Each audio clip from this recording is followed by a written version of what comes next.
Энэ миний гарын үсэг. Эрх минь дэд итгэл хүнд итгэл. Би энэ гэж баталсан үнэмшил бусдад байхгүй ганцхан давтамж.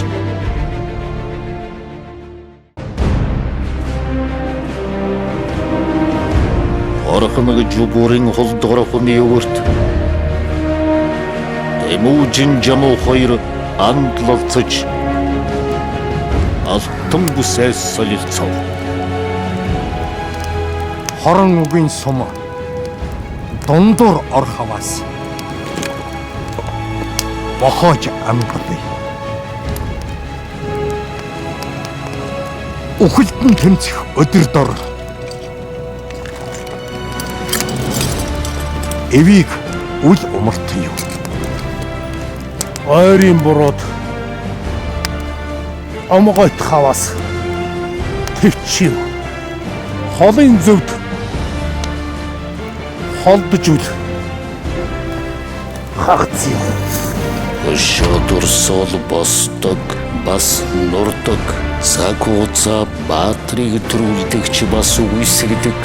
Харин цаг хугацаанд хязээж хувиршгүй үнэт зүйл байдаг нь хүний мөн чанар хайр юм. Монгол тулгтны зүүн эрхэм. Улаан золот монголчуудаа зориуллаа. Та нарыг хинээс сонсч уу? Габигаас сонссноо те? Тэгсэн. За танд энэ сайхан өдрийн мэнд хүргэе. Та сайн явж байна уу? Сайхан үйлжиж байна уу? Сайхан үлжиж байна. За хаанаас олоод ирв те? Нэг үл өглөөч юм уу, нэг босоод нэг нүүр угаагаад нэг ажилдаа явахын оронд энэ төр бичилт. Нэг бол оройч юм уу, орой бас унтуулахгүй мэн л да айгуул. Монгол тулгтны 100 эрхэм гэдэг нэвтрүүлэг маань энэ цагта бас өөрийн гэсэн мөрөө гүн үлдээж энэ Монгол улсынхаа хөгжилд салбар бүртээ хувь нэмрээ оруулж байгаа бас гайхамшигтай энэ цагийн эрхмүүдийг урьж оруулж байгаамаа. Тэгээ төсөл маань энэ цагт эхэлсэн болохоор энэ цагийн төрийн тэргүүн танаар эхэлё гэж уг нь бодсон юм аа. Тэгээ тэр хүсэлтэд танд 2 жилийн өмнө илгээж байсан боловч та маань нэг л цааргалаад хүлээж авахгүй. Ингээд бид бас хаширахгүй, бас шантрахгүй ингэж явсаар байгаад энэ хурж ирлээ.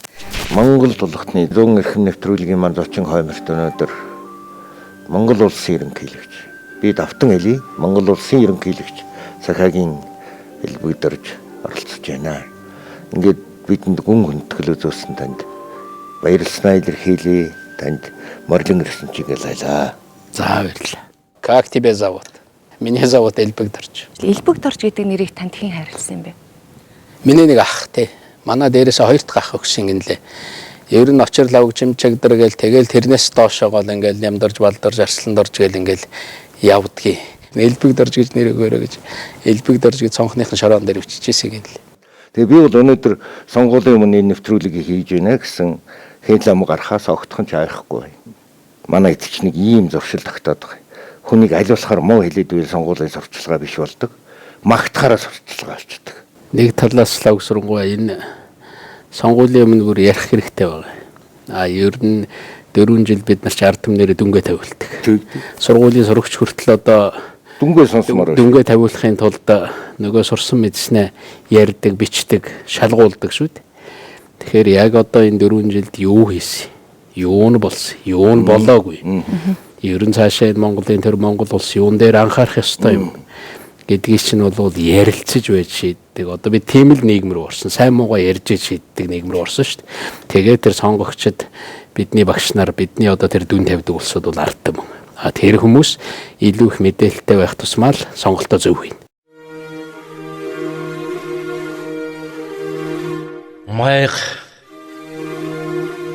Би морионож маяг болсон Монгол. Суунаг новон талд ханаанд уйлах шиг маяг. Сурам буйл тэнгэрт хогцоорох шиг маяг. Халахын их занвазарын хадан дээрх мөр шиг маяг. Хацар гойхдын хар саран хөмсг шиг маяг. Би маяг. Саяхнаас өөрийг чинь нэг цагаан хайрцагт дээр зогсож байгааг нь үү? Ягаад гэсэн зураг фэйсбүүк дээр тавьсан гээл ард түмэн зүгээр нэг зарим нэг сониучих юмнууд бол уртай л байгаа хэл ийм алаг өрний нэг ичдэггүй тийм их шингүүд чинь Монгол хүнд хаяа зохидгүй штэ. Тэр зураг л тэр талаараа бас хүн таатай биш вэ лээ. Би ч эрх чөлөөтэй нийгэмд амьдарч байгаа. Айх Би чинь чөлөөт Би айдгүй л дээ. хэвлэлийн чөлөөт хэвлэлийн орчинд амьдарч байгаа. Хүн бүхэн өөрийнхөө үзэл бодлыг илэрхийлэх энэ чинь л гайхамшиг байхгүй юу? Энэний төлөө бид нар явсан шүү дээ. Би бол тэр морин дээр бол хүнээр төшөөлөхгүйгээр тэгээ мордоод явчих чадна. Гэхдээ тэгээ тэнд дор тавьсан юм яриад байгаа юм шүү. Юмн дээр гიშгэ. Тэр дор тавьсан юм байхгүй түүнээс өөр юм их ч хүмүүс хийчдэг болсон шүү дээ. Одоо технологийн дэвшил гэдэг чинь шал өөр болсон. Александр Невский гэдэг кинонд дэр хүн дээр гიშгэ бууж явах хэл мэдх юм би өөр юм. Тэнд бол санаа зовох шаардлагагүй. Одоо ер нь өстөө нөгөө шүүр шанаг болтлоод би шүршүүлж л явсан энэ улс төрд явж байхад янз бүрийн одоо тэр гүтгэлэг өгчнөөрөө жинтэй шүү дээ. Өгчнөөрөө одоо үзүүртэй. Тэрнийг бол нефтл одоо сөүлж байгаа баг. Тэглээгээд би нэг сонин шүүхт өгч үзээгүй. Би нэг сэтгүүлч дээр гомдол гаргаж үзээгүй. Бид бол 100 жилд амьдрах, 1000 жилд амьдрах тийм зүйлийг бүтээх гэж тийм зүйлд одоо хүч чадлаа зориулж байгаа хүмүүс байхгүй. Тэгэхээр бид 1000 жилийн цаатахыг харж байгаа хүн бол өнөөдрийн өвсөнд бол бүдрэх хэрэггүй шүү дээ. Бид бол өндөр уулууд мацж байгаа хүмүүс. Тэрнийг бол орхих хэрэгтэй. Гэхдээ тэр олон муусан өгнүүд чинь одоо сэтгэлийн гижиг хүрхгүй юм уу? Гижиг хүрхгүй байна уу? Гижигдээд байгаа шүү дээ. Тэр яах вэ? Уулмалнаас гижигдээд ингээд лавцгнуулаад.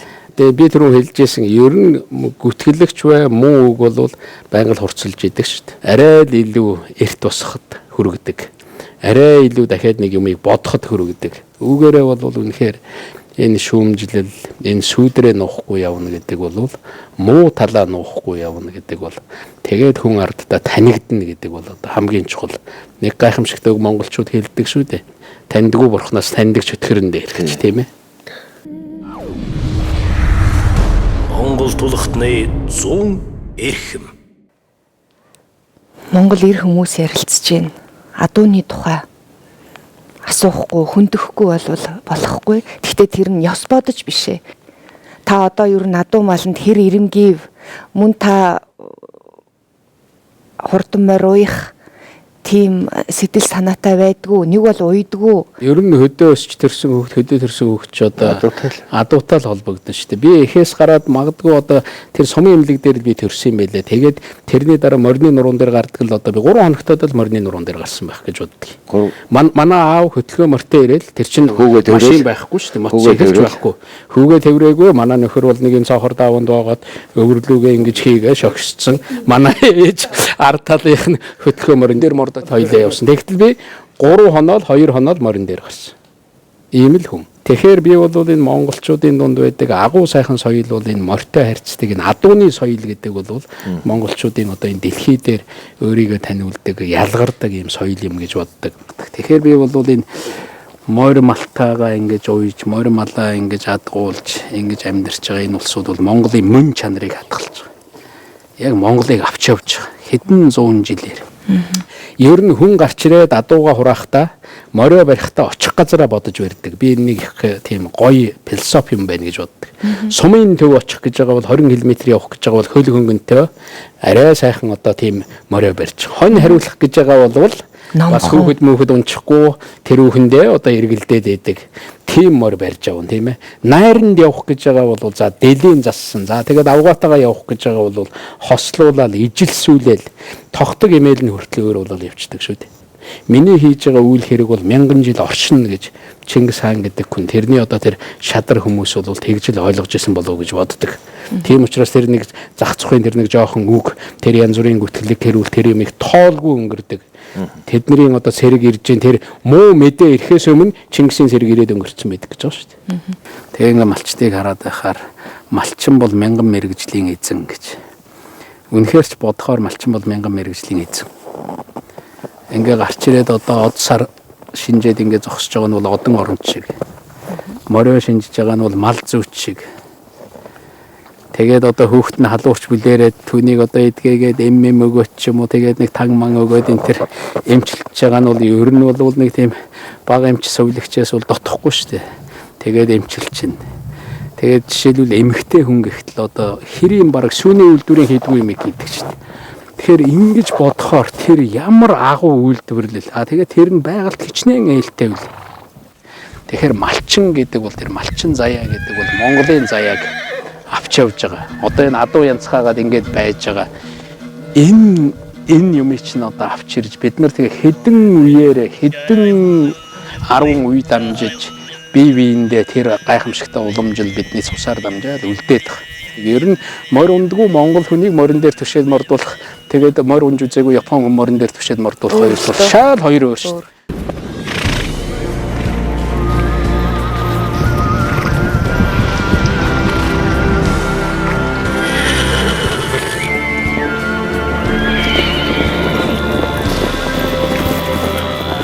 Эрх чөлөө эх хорон хоёр минь бүтэн байг.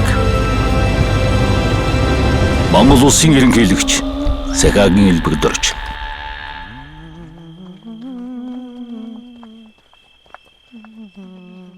одоо энэ морио монгол хүн уйж уралдахгүй юм бол юугаа уйж уралдах юм? Энд одоо нэг сэтгэл эмзэглээд яригдаад байгаа зүйл бол энэ морины хүүхдийн асуудал байгаа.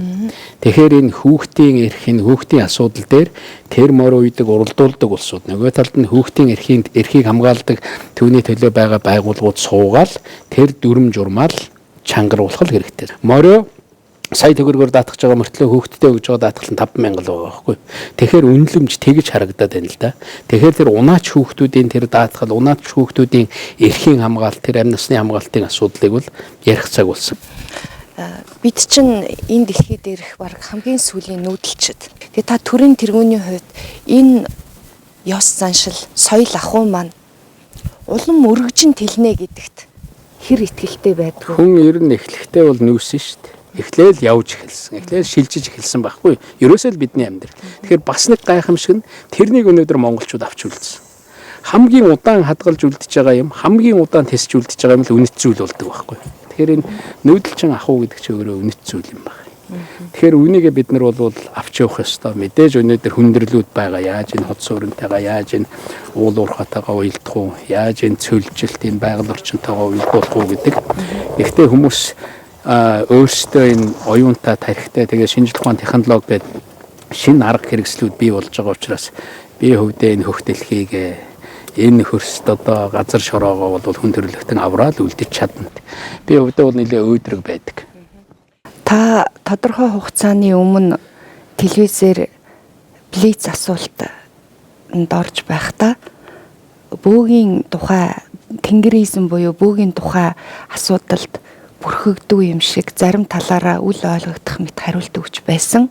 Гэтэл таны үе үед хэлж байгаа үгэнд тэнгэр язгуурт монгол хүмүүс, тэнгэр угсаатай монгол хүмүүс тэр байтугай одоо цаазаар авах ялыг үгүйсэхдээ монгол хүмүүс нэг нэгээгээ хороож байх, бие бинийгээ хороож байх тийм одоо дорд язгууртай улсууд биш, тэнгэр заяатай хүмүүс юм аа. Миний ард түмэн тэнгэрт итгэгдэх болтугай гэсэн ийм үгийг олонтоо хэлдэг бөө мөргөлд ямар бодолтой явдаг юм бэ? Би бол шүтлэгтэй хүн. Газар утсандаа шүтдэг, тэнгэр бурхандаа шүтдэг ийм хүн. Нөгөө талаас би нэг зүйлд итгэдэг. Одоо бидний өмнө төрсөн байсан тэр бүх хүмүүсийн сүнс оршдог гэдэгт би итгэдэг. Тэр бүхэн биднийг харж байгаа гэдэгт итгэдэг. Ийм учраас би бол тэндээс л ургаж гарсан ургамал.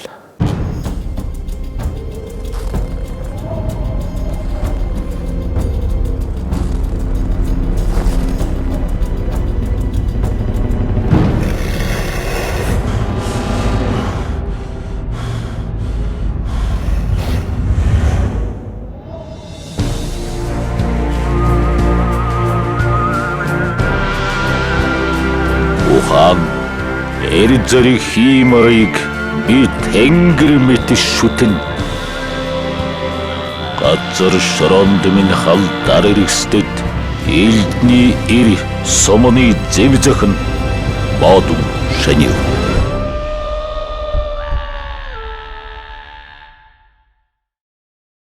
Таны ээжи өөрөөсөө унахсан 8 хүү эр нөхрөө дээр нэмээд 9 эрийг цэрэгт үдчихсэн гэж яриа сонсч байсан юм а. Энэ талаар та нэг жоохон тодруулаад таач. Ер нь би бол боддгийг манай гэрийн төвх бол энэ цэргийн төвхтэй л холбоотой гэж боддог. Миний ээж хөрхи 17 одоо л манай аавд очисон болоо да. Тэгэл миний аавд 18 гараад 19 хүрээл ээжийг дөнгөж гэрээс нь одоо тэр үед ёсолж авна гэдэг ёсолжил аваад тэгэл авч ирээл тэгэл бараг тэр хавраа юм уу зэрэгтдэг. Яг нөгөө нэг халах голын одоо дайны үед. Тэгээд халах гол гэж яваад аав минь 5 жил цэргийн албаас. Ээж ярдгийн одоо түрүү ярьсан нөхө зураг кино гэдэг шиг 14 морьтой хүн л одоо манай тэр гүвээгээс манай багаас мордсон. Тэгэл 3 нь эргэж ирсэн гэж. Манай цэрэгт явахдаа бичих үсэхгүй л байсан болтой юм лээ. Тэгээд тэр үе чинь бас цэрэгт авчирн тэр их дайм байлдааны тулааны дундуур бас бичих үсэг зааж исэн байгаа шүү дээ цэргүүдэд. Тэгээд аав минь бичих үсэг сурсан юм байгаа шиг байна. Тэгээд нөгөө захиа битсэн. Би тэгээд нэг сони юм хэлэхэд манай ээж бол 5 жил нэг захиатай ир нөхрөө хүлээсэн. Йоо. 5 жилд нэг захиатай ир нөхрөө хүлээж байгаа. Одоо боддоо одоо нэг эмэгтэй хүн танилцчаад юм уу за энэ хүнтэй сууна гэчээ 5 жил нэг одоо мессежтэй хүлээвэл яах вэ? Утасны мессеж юм. Тэгэхээр би эндээс нэг юм харагдаг. Эндээс тэр Монголын агуу түүх уламжил үнэртэж байгаа. Яг тэр Чингис хаан бусад улсуудыг боддоо сайхан эрчүүд нь мориндоо мордол хэдэн мянгаараа дайн тулаан хийгээл явна шүү дээ. Ар талд нэмэгтэйчүүд үлдэнэ шүү дээ. Ар гэрийнх нь төрөөч авч явдаг, гэрээч авч явдаг, нийгмээч авч явдаг, улсаач авч явдаг, аж ахуйгаач авч явдаг. Бүхэл юмаа тэр улсууд авч явж байгаа. Тэгээд үнэнч. Тим гайхамшигтай Монгол эмэгтэйчүүд энэ одоо Монгол гал голомтыг авчирсан байх гэж би үүдээ боддог. Улс төрт эмэгтэйчүүдийн оролцоог өсгөх тал дээр маш их хүчин чармаалт гаргасан, маш их дэмжиж байсан. Гэтэл үүнийг нөгөө талд нь хүн амын талаас илүү хувийг эзэлж байгаа бүсгүүчүүд мөн бас энэ үрх гэрийг хүртэл дүнхэн аваад яваад байгаа эмэгтэйчүүдэд таалагдах гэсэн тэдний одоо саналыг илүү авчих гэсэн одоо тийм үйл явц байлаа гэж тайлбарлах тийм тайлбар бол байсан. Зарим хүмүүс намайг юм яриад ингээд юу яхаар өө энэ ерөнхийлөгчийн сонгуул эхэлсэн шоугаа хийж байгаа. Одоо энэ засгийн газар хүртэл ороод одоо ингээд Хүмүүс загнаж бат үйлийг загнаад ингээд сууж байна. Бат толгойг загнаж байна гэдэг ингэж байгаа. Тэгэхээр би хэлдгийг. За энд ганц л хэмжүүр байна. Орчин үеийн хэллэгээр шоу юу шоу шүү гэдгийг ганцхан л шалгуур байгаа. Хэрвээ миний тэр загнаж байгаа хүнд тус болж байгаа бол энэ бол шоу биш. Миний хэлж байгаа зөвхөн надад тус болж байгаа бол шоу гэж бодоорой. Миний хэлж байгааг ард түмэн хэлээсэ гэж бодсон байгаа бол тий. Үнэхээр энэ нэг ажлыг ингэж шаардасаа юм хийгээсэ гэж бодож ингэж байгаа бол ард түмэн тусч байгаа бол шоу биш. Тэгэхээр тэр шалгуураар л аваад харж байгаа. Бид чинь хүнлэг нийгэм байгуулж байгаа улсууд. Хүнлэг нийгэм байгуулж байгаа мөртлөө эмэгтэйчүүдээ гаднаа орхиж болохгүй. Тэр хүнлэг нийгмийн тэр хүнлэг талд нь тэр зөөлөн талд нь хамгийн ойрхон байдаг улсууд бол эхчүүд эмэгтэйчүүд байдаг. Тэр их хүний мэдрэмж гэдэг бол байдаг. Тэр мэдрэмжийг төвд оруулж тэр асуудал шийдэхэд оруулах юм бол нийгмийн асуудал өөрөө бүтэн болж байгаа. Өөр би нэг зөвөр эмэгтэй хүмүүсийг харахад жишээлбэл хүүхдтэй болоод жирэмсэн болоод одоо ингээд суухад тэр хүн бол гэртээ суугаад маш их олон зүйл боддог байх гэж боддог. Тэгэл тэр хүүхдээ хөхүүлээл асраал эр нөхрөө хүлээгээл сууж ийна да. Тэр хооронд бол эмэгтэй хүн бол энэ дэлхийн орчлон энэ амьдралыг маш их зөвөр ухаардаг байх гэж би үүдээ боддог шүү. Тэр хөдөө одоо малчид жишээл малаа хариулээл явж хат асар их зүйлийг боддог гэж би үүдээ боддог. Тэгэхээр эмэгтэй хүн бол тэр амьдралыг ухаарах, тэр ойлгох. Тэгээ миний хэлээд байдаг. Тэгээ юмд хандж байгаа хандлага нь зөв. Эмэгтэй дарангуйлагч гэж жишээлбэл сонссноо. Эмэгтэй одоо бүр муугаар хэлээ. Одоо бүр нэг цуст одоо алуурчин гэж байна шүү дээ. Одоо тийм дэлхийд тэгээд гарцсан тийм хүн хэн бэ? Ер нь л бол түүхэнд бараг л сонсогдохгүй шүү дээ. Тэгээд эмэгтэй хүн чи юм хувааж өгдөг. Олсон ч гэсэн ганц чихэр олсон ч гэсэн өөрөө итгэхгүй л цүнхэндээ хийгээл хүүхдтэй өгөх юмсан гэл тэгжээд гисэн. Манай ээж сумын төв дээр ирээд анх удаа л өндөг ижиж үзэж явах шиг л байдаг. Тэгэл хоёр өндөг аваад миний ээж нэг нь өөрөө ичээд хүүхэд болтохнохоор элбэг дуудаадах дээр дотроос нэгтэл тэнд л сургуулийн дотор барин л нэг нөхрийн дуу хадаад ээж чинь ирсэн байна өндөг авцсан байна гэл тэгэхэд би зүгээр чавхдэж болгоо шиг юм бачаад өндгийг авч хичээл явчихдаг гэсэн. Тэнгэрлэг их хором минь тандан мөргөмөө тэнд энд хэвтэх чулуунд чинь үнэн оршдогт итгэмөө амьд яваамын таны тааллаг юм уу авгайх тандан би өдөр бүр мөргөмөө. Таны үеийн хүмүүс бие жав дээр л баримжаа авч ин л та. Тэгээд төрсөн юу эднэр их бодлантай байдгийг. Та чинь тэгээд сумын төвчөш бас хөдөөний айлын хүүхэд. Тэгээд таны 3 сарын 8 төрсөн гэж хэлдэг. Та нарын үе ихээр намайг бол нэлээ хөгшин хүн гэж үзээд байна тийм ээ. Үгүй дээ. Өөрөө бол за би бол нэг 60-аад оных. Өөрөө бол 70-аад оных тийм. Адилхан нэг 60-70-аад оны ларааж авнар байхгүй юу? Нэг нь одоо залуу арааж ав, нэг нь одоо шинийн зурагт энэ төр болоод байх юм бол. Биш тийм биш. Тэгвэл тэр нэг юм бүртгэл тооцоон дээр бол нэг та нарын үе бол бас алдчихсан баа шүү. Тэгэхээр зүгээр миний одоо паспорт бусад зүйлүүд дээр төрсөн өдөр маань 3 сарын 30 гэж явдгийг. Тэгээд ээжээсээ асуухаар одоо хамгийн мэдэхгүй бол ээжээс асуухаар миний хүү Мартын 8 төрсөн шүү дээ гэдэг. Бараг манай ээж бол дотроо бараг Март гэж нэр өгье ч гэж бодож исэн байж магадгүй гэж боддгийг. Мартын 8 гэдэг нэр өгье ч гэж бодож исэн байж магадгүй байхгүй. Март баяр гэж дээ хүү юм чи. Март дорж ч юм одоо тиймэрхүү маягтай. Одоо хөдөлшгүй би бол 3 сарын 8-нд төрсөн хүн байна. 3 сарын 8-ны өглөө одоо үр цайж яхтал одоо 9 цаг нар гарч яхтал төрсөн гэж ингэж ярьдیں۔ Манай ээж. Ижийг минь төрөх гэж ойлгоход 100 цэцгийн дэлбээ тасарсан ч намайг төрөж чарлахад 1000 цэцэг цомрлогоон дэлгсэн. Намайг төрлөө гэж дэлхийн нэмэгдээгүйч би яахын аргагүй нэмэгдэх хүн. 3 сарын 8-нэр нөгөө одон болж очлоо гэд би нэг бичижсэн. Эхий 1-р зэргийн одонгийн хүүхдчүүд тэр чинь 8 хүүхэд гаргаад 1-р зэргийн одон авдаг байсан. 7 хүү гიშгсээр байгаа л энэ юм баг болцсон юм а жижигхэн болцсон юм а л гэдгийг шүү дээ. Тэгсэн байх л да. 7 хүү л гიშгээд ахарч.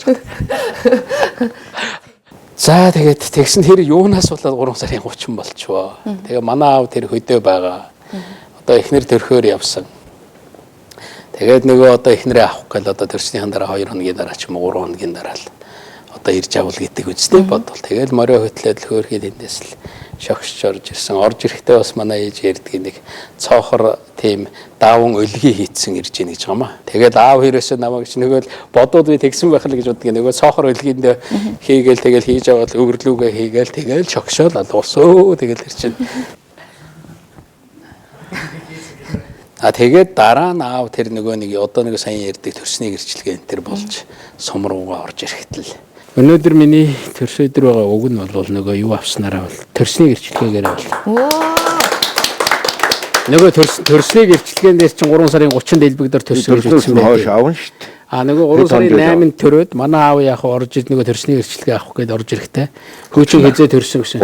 Өө яах вэ өнөөдөр бичихэлтэй гээл 30. Улс орон даяараа таныг 50 нас хүрснийг мэдчихэв. Энэ талаас түмний нүдэн дээр ил байна гэдэг бол одоо хамгийн юм аяарч хэлж тоожулдаг юм байна л да. Хэрвээ та ерөнхийлөгч биш байсан бол би жишээ нь танаас та эдтэй вэ гэдээ асуухад та насаа хэлэх байсан уу? Хэлэхгүй ч байсан байж магадгүй. Ер нь бол одоо 50 хүрж байгаа хүн чинь бол тэгсгээл нэг за 40 гарч जैन даа л гэж хэлдэг шүү дээ. Тийм ээ. Ер нь тэгжил ярьж явах байсан баг. 40-ны лээл гараа явж. Тэгээд олон эмэгтэй хүмүүс бүр дараа шүү дээ. Бас дарна тийм ээ. Дарна. Тийм. Өгшүү дотор бол ахиулна. Тэгээд энэ хэцүү болох гэж. За. Энэ их цав чөлөөгөөдийн хажуугаар ижи дээр хэд очиж. Цог байгаа. Өө ашгүй. Ороод л. Тий. Миний ижи бол одоо их наслаг мундаг. Гэхдээ нас суулсыг харахад ижигээ байх тусмал ирэх болоод байх шиг байх. Өөрөө хэрэг ялхарч байна. Ер нь гайгүй. Ер нь бол манай ээж бол тийм их хатуу ёс журамтай. Одоо намайг ингэж хүмүүс хэлээд ингэж үтгээд тэгээд ингэх юмлгүй тэр. Салхи ордгүй жалга байхгүй шүү дээ. Шүүмжил сонсдгүй хүн байхгүй.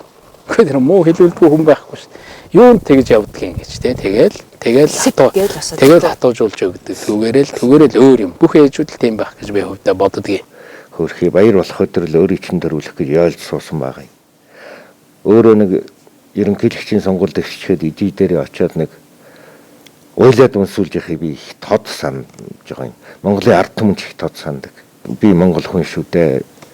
Бид намайг цагаач гэж хэлсэн байна. Тэгээ мөн ээж нь яагаад тэр их надад их сэтгэл хайлуулсан их юм байсан. Энэ ярианд бас та ингээд л юунд зэмзгэлдэггүй л гэж энэ дүр зэмзгэлдэггүй. Дархлаа суудсан. Эхлээд бол эмзэгэлдэг байсан. Ер нь бол нэг үг байдгийг үнэн бол үлддэг. Тий. Би түүний дараа юу гэж бодсон бэ гэвэл Монгол цустай Монгол биетэй цагаач байдгүй мал гэж Монгол оронд байдгүй мал гэж бодсон баг. Очир утгын хэлсэн нэг үг байдгийг. Очир утгыг анх ерөнхийлөгч дэвшиж яхад бас л хужаамжаагээд баахан л асуудал үүсчихсэн. Бүхэн гэж ядтын хөөхд гэж яриа. Тий бүхэн чөлөө хинчгэлээ тэгсэнгүй тэр одоо завханд одоо тэр их цасан дунд одоо тэр хүүтэнд одоо явж идэг тийм боломж байхгүй. Миний төрсэн газар тэр алтан ууланд бол тэнд амьдэрдэг Тэр улсууд л амьдрахаас биш өөр хүн очиод тэнд одоо амьдрээд би морь унаад явж байгаа хүн энэ тэр одоо манай энэ хамгаалагч нар манай тэр суманд очив. Тэгээд явсан чинь нэг нь өөр говийн хамгаалагч байсан юм уу яасан хөөрхөн амтэн морин дээр мордо тэр уулын оройгоор явж исэн чинь нэг толгоо нэргээд мориноосоо ууцсан морио хөтлөөд явж байна. Чи над морин дээр мордохгүй байсан. Ерөөсө толгоо эргээд байдаг. Онгоцоор явж байгаа юм шиг болоод ерөөсө хөл газраас хөнд ирчих гээд энэ доошоо нисчих гэж байгаа юм шиг. Тэр чинь тэглгүй байх л ингээл доош харахаар тэр доор нэг цагаан гэрмэр харагдаад элээ шуу тэр одоо тас энэ тэр чинь тэр доогуур нисээд үүл энэ тэр доор харагддаг. Тийм үе байдаг л да сум болвол. Тэгэхээр тийм ууланд амьдрын тэнд байна гэдэг чинь бас л Тэсвэр. Өөр амьдралтай, өөр тэсвэртэй. Өөр дархлаатай байж өөр дархлаатай, өөр цусны хүн бол тэнд бол байх аргагүй. Төвдүүд монголчууд хоёр л өндрийг тэсдэг. Тэр миний аавын төрсэн газар гээд Ховд аймгийн Мөс цуманд байдаг. Мөсдөд юм. Цахирын булаг гэдэг газар төрсэн байгаа миний аав. Ховд аймгийн Мөс цумын тийм учраас цахиа гэж нэр өгсөн. Тийм л учиртай. Энэ яриа их юм бол. Хүн бол ихээс нэг удаа төрдөг. Ер нь тэгээд эрдэм номоос бол хоёр дахь төрдөг. Тийм учиртай юм байна гэж.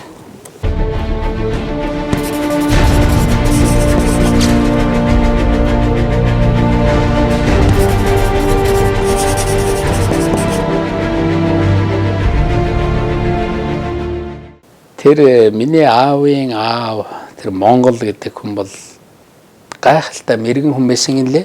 Их номтой нэг айхтар хэлмэгдэл нөгөө нэг юм чинь л одоо бүрэл хүчээ авч байгаа шүү дээ хөдөө нутг руу. Зэрэгт нэг эсэргүү гарч гинэ. Зэрэгээс бас нэг хэдэг эсэргүү барьж мэдээж дарсан л байх л да. Дахиад нэг эсэргүү үлдчихэж гин. Тэгэл манай аавыг л хайж өгсөн юм байлээ. Тэр аав нь бол тэр нэг багийн дарга баг магтал ажилтдаг хүн гэсэн тэр тэгэл ирэнгүүтэл нөхөр ганцхан үсэг алдаж хэлсэн байгаа. Цахиа гэж хэлхийг л цанка гэж хэлсэн байгаа. Ин үсгтэй. Манай ээж одоо бол яар.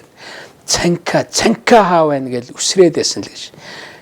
Гар ташаанда нагаан зүүцсэн, нагаан гэж ярьдаг. Гар буу зүүцсэн. Тэгсэн бүгд ингээл чимээгүй суугаад бай. Тэгсэн нэг хүн босоод цанка гэж манай авахт хүн байхгүй. Цанка гэж байхгүй.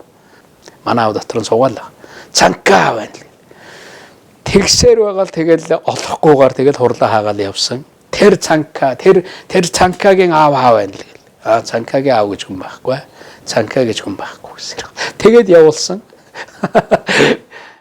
Өг чанар минь хүн чанарл болов.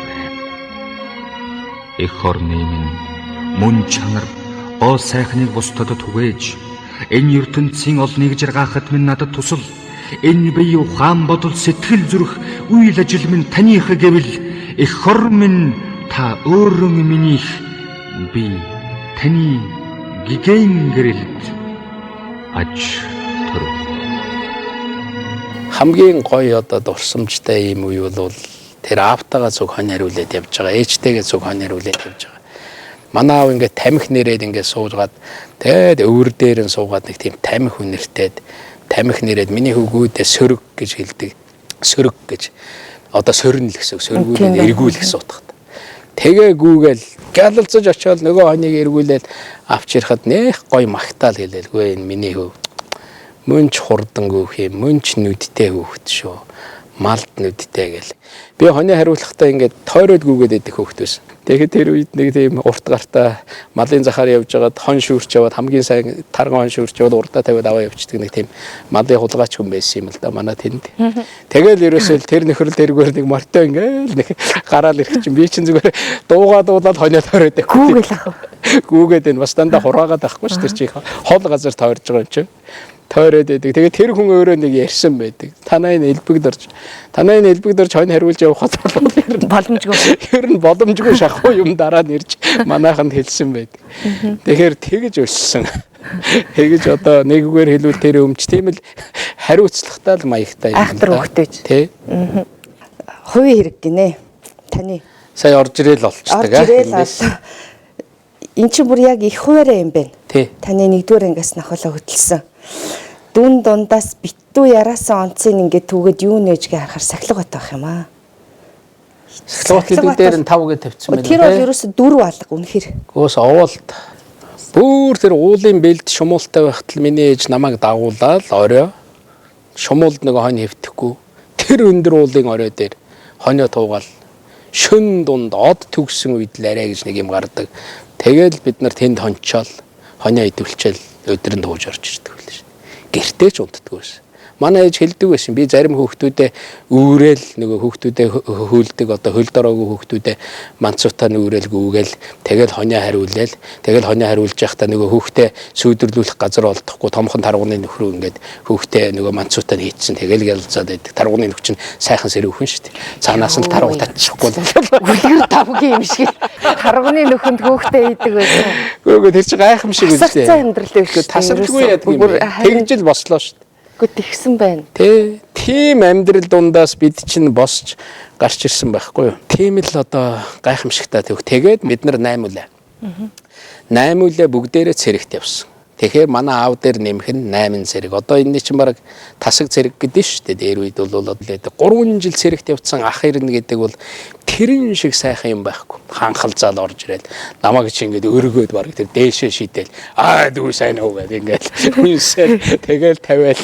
Баг тэр тавихтаа шууд хайччих шиг байна.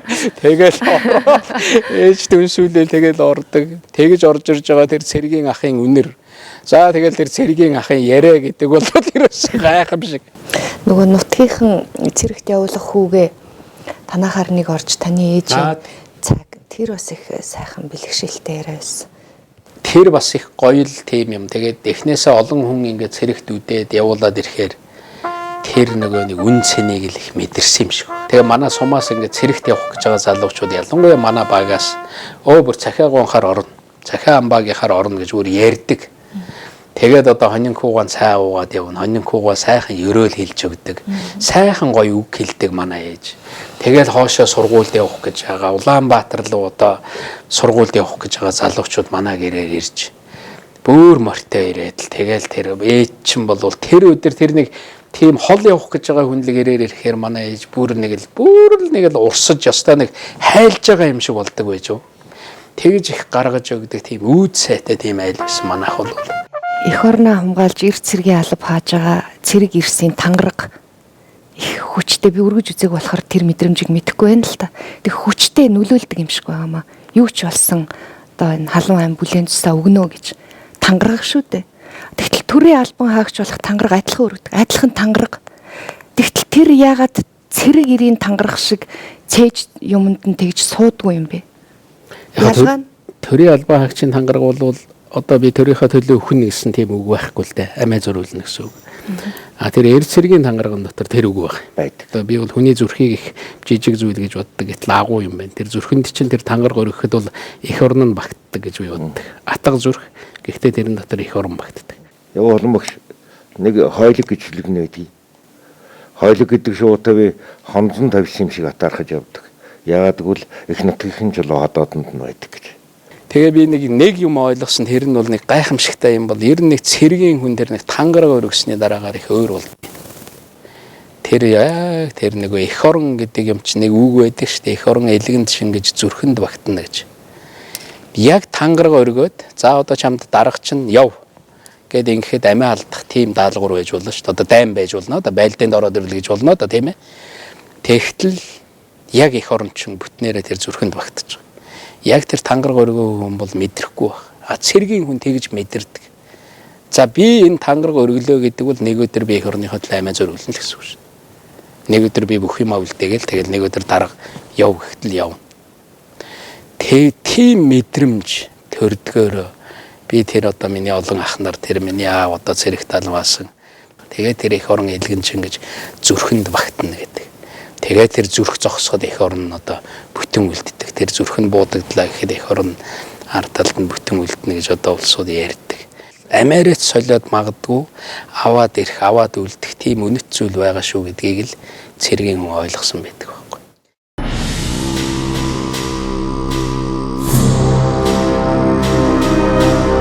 Энэ бие Монгол төрийн сэлмүний эр Жапны үзүр хэмээн сэтгэж гагцхүү Монгол төрийн төлөө өргөдөд харамсах гар зүгвэ.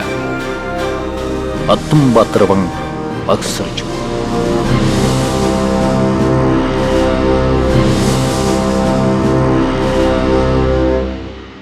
та ерөнхийлөгчөөр сонгогдоод тангараг өргөх за тэр хандаж хэлсэн үгэндээ хэлсэн байдаг. Намайг дэмжиж сонгосон хүмүүсийн итгэлийг дааж харин дэмжээгүй улсуудын итгэлийг би авахын төлөө ажиллана гэж 4 жил өнгөрчихлөө. Энэ хэлсэн үгэндээ та өнөөдөр ямар дүгнэлттэй сууж байна? Ер нь та хүний сэтгэл хэр хурааж байна?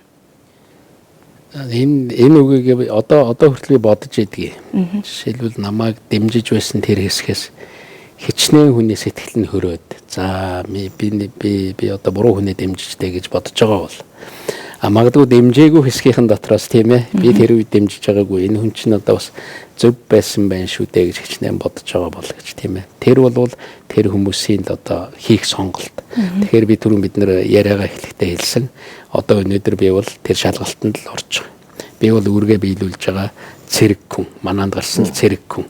Энэ цэрэгийг халах уу дахиад нэг манааг нь 4 жилээр үргэлжлүүлэх үү 4 цагаар одоо манааг нь сонгох уу гэдэг бол ард түмний шийдэх хэрэг. Тэгвэл би ер нь өнгөрсөн 4 жилийн хугацаанд одоо үнэхээр монголчуудын хувьд бол бас гарсан өндөр амжилтууд би нэг 5 зүйл хэлмээр байна. Энэ 5 зүйлийг би эргээд бодоход бол бараг 100 жилийн хугацаанд ч гарсан байж болохоор монголчуудын хүсэн мөрөөдж исэн агуу их амжилтууд гэж боддог. Нэгдсэн үндэсний байгууллага гэж байна да. Тэр байгууллагын аюулгүйн зөвлөл гэж байдаг. Тэр байгууллагын аюулгүйн зөвлөл 5 орон ордог. Түүний 2 нь бидний 2 талд байна. Тэр 5 орон нодон жил 8 сард одоо Монгол улсын аюулгүй байдлын баталгаа гаргаж Монгол улсын энэ цөмийн зэвсэггүй гэдэг тэр одоо статусыг баталгаажуулаад тэр аюулгүй байдлын одоо баталгааг гаргаж гар хэвсгээ зурсан.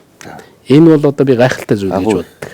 Нэгдсэн үндэсний байгууллагын аюулгүйн зөвлөлийн байнгын 5 гишүүн орон бүгд найрамдах Хятад ард улс, Франц, Оросын холбооны улс, Их Британи, Умард Ирландын нэгдсэн Вант улс болон Америкийн улс цөмийн зэвсгээс ангид байх Монгол улсын статусыг нотлон хамтарсан мэдэгдэлд гарын үсэг зурсанд Монгол улс талархаж байна. Европ гэж одоо гүрэн байна тийм ээ Европын холбоо гэдэг. Бид нар нэг үе бас айлгаж чочоож явсан л байх. Тий. Тэгэхэд Европын одоо холбооны аюулгүй байдал хамтын ажиллагааны байгууллага гэж байдаг. Монгол улс ярьсаар байгаад олон үнэт зүйл, олон үнэлэмжээр тэр одоо холбоонд багтах тийм үнэлэмжинд хүрээд одоо өнгөрсөн 12 дугаар сард Монгол улс Европын аюулгүй байдал хамтын ажиллагааны байгууллагын бүрэн эрхт гишүүн болсон. 57 дахь гишүүн болсон. Ер нь энэ Монголоос хамаарлыг Монголын хамаарлыг олон газраас бий болгох юм бол тэр одоо ургаж байгаа мод гэж үзэх юм бол тэр үндэс нь улам олон тийшээ салалж үндэс нь улам л хол явах юм бол тэр мод улам л одоо том болж улам л одоо урт удаан байна да. 20 хэдэн жилийн өмнө Монголд ер нь ардчил гэж юу байлаа одоо 25 30 жилийн өмнө гэж ярил л да. Эрх чөлөө гэж одоо юу ярьдаг байлаа. Таавал тэрнийг бол бас гадарлаж байгаа. Тэгэхэд өнөөдөр Монгол улс дэлхийн ардчил эрх чөлөөний төлөө хөдөлгөөнийг даргалаа сууж шít. Ардчлалын хамтын нийгэмлэг, ардчилсан орнуудын хамтын нийгэмлэгийн дараагаар Монгол улс 3 дахь жилдээ ажиллаж байна. Энэ бүхний бүтээхийн төлөө бидний өмнөх бүх үе явж исэн гэж боддог. Би энэ дээр хоёрхан тоо хэлье. 20 жилийн өмнө бид нар картын бараанд очрлоо зогсож байхад тэр үед танд хурцрээд нөгөө 2 шил цагаан архи авах гэж яхад хурцрээд за Монгол улс 20 жилийн дараа 22 жилийн дараагаар Монгол улс дэлхийд хамгийн хурдтай хөгжиж байгаа эдийн засаг болно. Гэх юм бол хэний ч зүйдэнд орохгүй энэ нь юу ярьж байна гэж. Тэгэхэд 2012 онд Монгол улс дэлхийд хамгийн хурдтай хөгжиж байгаа эдийн засгаар шалгарлаа шүү дээ. Бид нар 1% өсөлт 2% өсөлтийг гайхалтай зүйл гэж үздэг байсан. Тэгэхэд 17%, 18% өсөлт. Гэхдээ энэ өсөлт ямар нэгэн талаар одоо тэр уурхаагаас хамаарсан ч бай, оюу толгоогоос хамаарсан ч бай, таван толгооч бай, ард түмний амьдралд наалдаагүй ч бай, наалдсан ч бай. Бид нар 2012 онд эдийн засгаараа уралдахад төрөв авсан. Дэлхийд авилгалын төвшин гэж нэг юм байна. Тэр нь хамгийн хурдан буурсан орноор 2012 онд шалгарсан. 26 орноор одоо бидний тэр төвшин буурч байгаа. Тэгэхээр 120 байснаа 94-т орсон шүү дээ. Бидэнд бол боломж байна. Үнэхээр энэ Монголын цаг ирж байна. Монголын одоо боломж бүрэлдэж байна гэдэг бол бас эндээс харагдаж байгаа. Тэ. Хэцүүч байсан нэг хийгээд авах юмсан. Энэ хооронд чинь бид нар жаахан чөмөгжөөд аммаар ба шүү дээ. Мал чөмөгжнө гэж ярьдаг. Улсдаж адилхан байхгүй.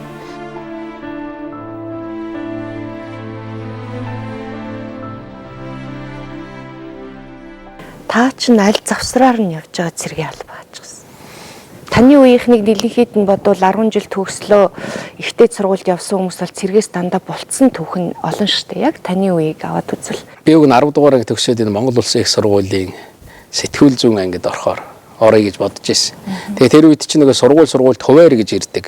Тэр жил Эрдэнэ хотын 10 жилийн 1-р сургуульд Монгол Улсын их сургуулийн сэтгүүл зүүн ангийн хуваар ирээгүй байхгүй. Тэгээд өөр хуваар дээр орж өрсөлдөх юм бол би бол дараа жил нь сэтгүүл зүүн хуваар ирвэл одоо авах хэрэггүй болчдөг учраас тэр жил би конкурс гэж юмд ороогүй. Тэгээд байж байхдаа 10 төгсөөд би чинь 9-10 дугаар ангид зуныхаа амралтаар манайхаа Эрдэнэтэд байсан хангамж гэдэг газар манай аав ээж хоёр манаач хийдэг. Тэнд би цемент үрдэг. Цемент буулгадаг богоноос. Одоо энэ цемент гэдэг чинь 50 хилээр савлцсан байдгийг шүү дээ. Тэгээд тэр хангамжид Эрдэнэтийг барих гэж байгаа бүх цемент манайхаар дамждаг. Тэр одоо манай аав ээж хоёрын ажиллаж байгаа манжаага газар. Эрдэнэтийн цемент үрж исэн биз дээ. Тэгэлгүй яг тэр цементийг бүгдийг нүүрээ. Тэгэл тэр бордоо далан хийж эхлээд би бол 50 кг цемент даадгүй байсан. Сүүлдээ бол баг 2-ыг давхарлах шахуул чөрчийсэн шөрмсөн гэсэн юм л гүүгээл өөрийгөө бэлтгээл.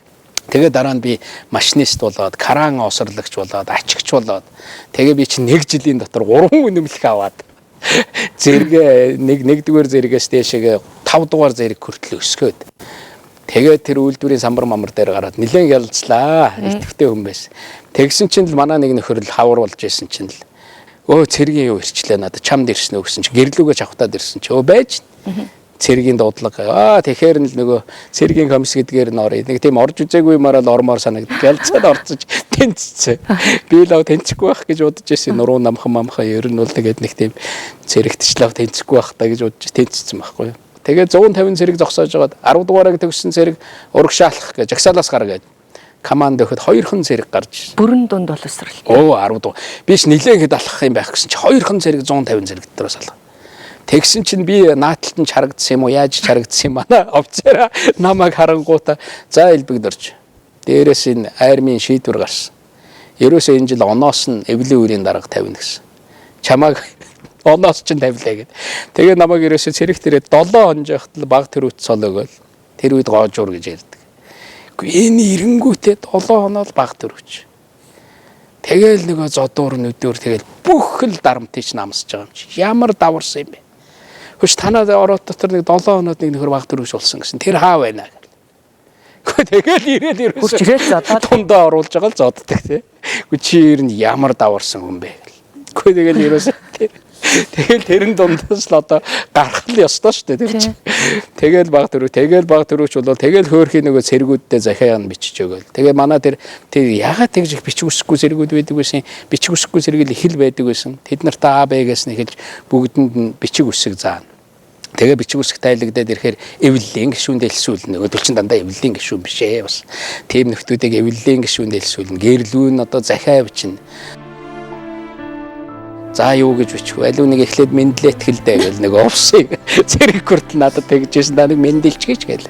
За мэндэллээ. За сайн байна уу гэдэг. Тэгэл нөгөө гоё өгүүлбэр энтрээ бичнэ. Өмнөөс нь баахан бичээд одоо юу асуух юм гэхээр тийм хермөр асуугаадах тийм чамд одоо тэр нөгөө үлдээсэн мэрсэн үерхдэг охин тийм одоо авгаа байхгүй юу гэд. Тэрний чинь асуух уу. Үгүй одоо асуунаа л да гэл ингээл тэгэл асуулгаа.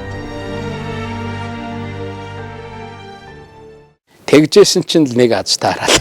Жил болоод сайхан төрүүч цолтоо нэг өдөр л ангийн захирагч дээр дуудсан намайг. Тэр 1000 цэрэг 1200 цэрэгийн ангийн захирагчийн өрөөнд дуудагдана гэж ер нь тэр 3 жилд бол гардаг зүйл биш байхгүй.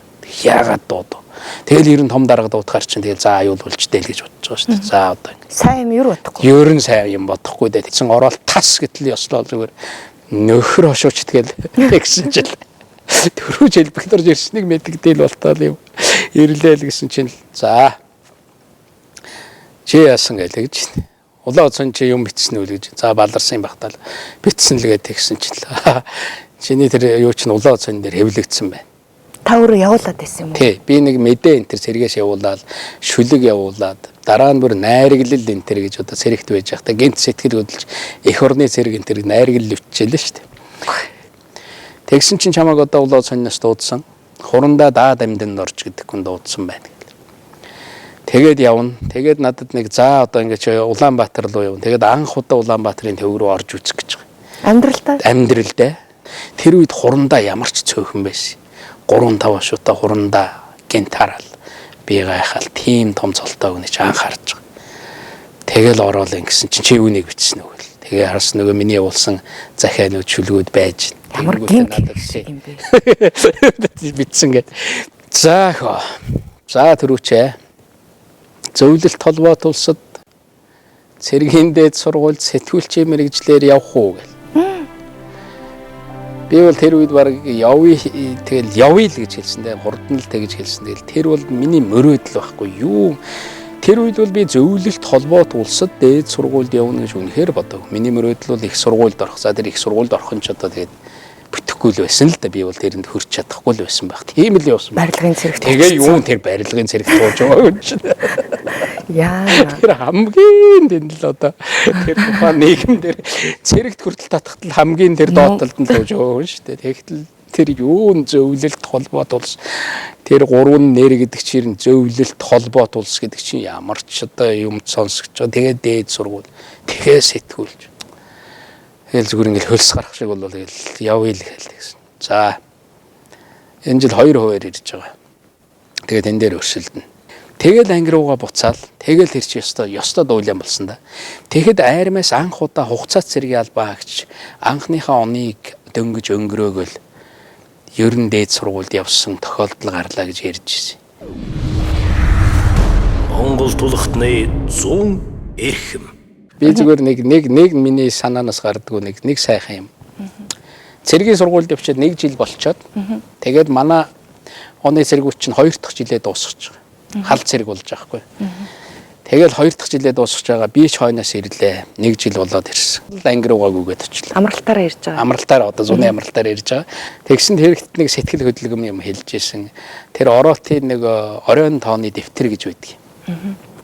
Тэгсэн тэр оройн тооныхаа дэвтрийг барьсан гүйжээ. Манай тэр жагсаалын дарга хэлээд алив тэр оройн тооны дэвтэр аваад тэр элбэг дорж ирлээ гэл. Тэгэл бас л гадны чихэр мэхэртэй тэр ирнэ би нэг хэдэн бохич аваадсан мэдэхгүй тэгэл тэр нэг бохийг нэг цэрэг одоо тэд нар бараг 5 хуваасан байх. За тэгээд дараа нь ажиллаж байгаад ингээд өгдөг ш тасалж өгдөг. Чихнэхэндээ тэгж барайл тэгэл тэгэл хаана чадвалдаг. Тийм л юм болоод нөгөөдөр чинь бох гэж юм зажлал хэлбгээ ирсэн. Тэгсэн чи оройн тооны дэвтэр авч ирсэн чамайг сургуульд явснаас хойш орой болгоно нэг л тоо хийдэг шүү дээ. Цэргүүд тоо хийгээл дээрээс нь аагаас эхлээл яа хүртэл нэрийг дуудаж уншдаг. Тэр байна уу? Байна. Байлдагч тэр гээл тэгэхээр би гээл тэгэл нөгөө хариулж яадаг. Тэгээ байхгүй байгаа нь одоо хөдөө явсан чөлөөгөөр явсан тэнд явж байгаа гэл. Тэгтэл элбэг дорж гээл ингээл цахиагийн элбэг дорж гээл ингээл дуудахаар л нэг нь зөвлөлт холбоот улсад дээд сургуульд явсаа. Тэгж дандаа хэлж оройн тоо бүхэндээ миний нэрийг дуудаад тэгээд араас нь нэг нь зөвлөлт холбоот улсад дээд сургуульд явсан гэж. Тэр бол одоо ямар агуу хайр вэ тийм ээ. Тэр бол ямар агуу одоо хүнд итгэл үү.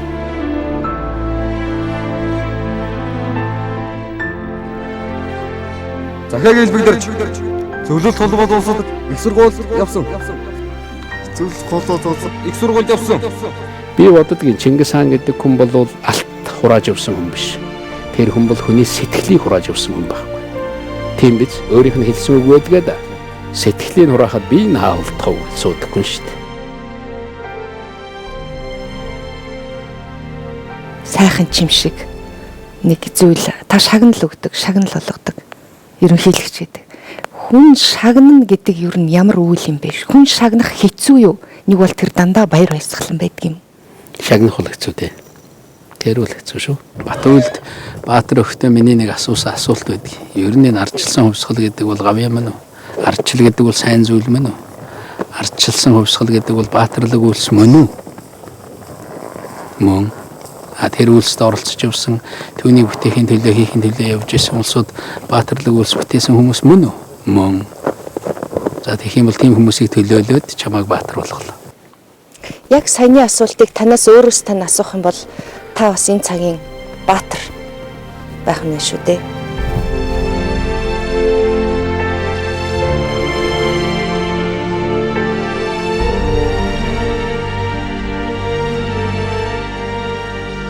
Илэрдэггүй хэрэг байдгүй гэж ер нь ярьдаг шүү дээ. Тэгэд илрэх боломжтой гэж боддгоо. Гэхдээ ер нь тэр боломжтой байж болох тэр нөхцөлийг л одоо хангаж өгч байна. төрийн зүгээс те юуг л хийх ёстой тэрнийг л бүгдийг л хийж өгсөн л гэж үзэж байна. Одоо нэг тийм байнга өглөө өхөн над нэг санагддаг. Ер нь одоо хүмүүс хэлэхэд худлаа гэж хэлэх байх. Зориг нөгөө сахлаа их ургуулчдаг заримдаа. Зоригоо чинээс хахал өсөө усаач гэдэг. Тэгсэн чинь надад нэг өглөө өхөн төмрөөр зүлгээд ах хэцүү шүү дээ гэж. Тэгж хэлж ирсэн. Тэгэл хэрнээс хойш одоо ингээл өглөө өхөн л би ингээл сахлаа усахт л яг тэр надад санаанд ордог. Сахлаа авч яхад л яг тэр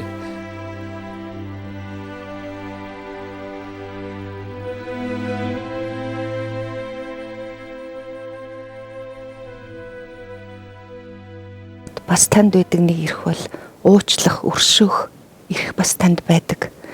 Тэгэхээр уучлах, өршөөх гэж ямар ойлголт юм?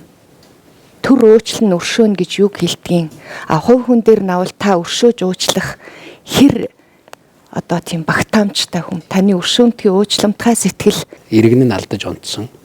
Тэр хүнийг уучладаг бас нэг цонх байх ёстой гэж. Тэгэхээр тэр иргэнээсээ үүсэлтэй төр гэдгийг харуулж байгаа юм л да. Тэгэхээр танд уучлах эрх нь байдаг бол Монгол төрийг бас олон жил удирдах явсан нэг ерөнхийлөгч маань бүгдээрээ мэдж байгаа. Тэгвэл та уучлах бүрэн эрхийнхээ хугацаанд уучлах эрх нь танд байдаг юм бол яагаад тэр төрийн хэрэг бүтээж явсныг бодоод уучлж болохгүй гэж. Ер нь тэр хуулийн дагуу юм шийдэгдэх ёстой шүү дээ. Тэр хүсэлт ирэх ёстой.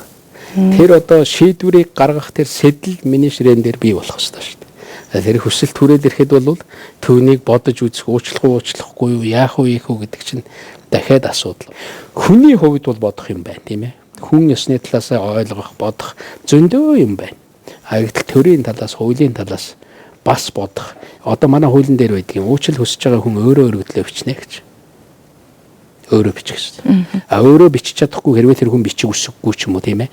Тим чадваргүй байх юм бол өмгөөлөгч нь юм уу тэр одоо гэр бүлийнх нь гишүүн бичнэ гэж аав ээж нь ах дүүн ч юм уу нэг нь бичдэг. Би өөрөө ч бодохдоо бол энэ дээр аливаа нэгэн байгуулсан авьяа бол алдааны уучлал биш гэж. Тийм Монгол философи л барьж байгаа юм болоо тал гэсэн шиг боддог. Нөгөө талдаа бол ерөөсөө төрийн хүний үндсэн чанар бол хуулийг биелүүлэх. Хуулийг даган биелүүлэх. Тэр муу байна уу, ямар хууль вэ хамаагүй. Бид нар энэний төлөө явж байгаа. Хууль зөрчигдсөн байна та хүрээд ирээл гэх юм бол тэгэл гутлаа өмсөөл зангаагаа зүгээл тэр дуудаж байгаа газар нь яваал оч. Явж очихгүй л түүнээс 10 20 удаа зүхтаад ийш тийшээ гүгээл явах юм бол нөгөө хууль чинь араас ч өрөөл ирэх байхгүй. Монголчуудын төр сэтгэлгээнд төрийг хэн барьдаг, юу барьдаг юм бэ гэвэл эхийн сүйлд хоёр барьдаг юм аа л гэж хэлсэн.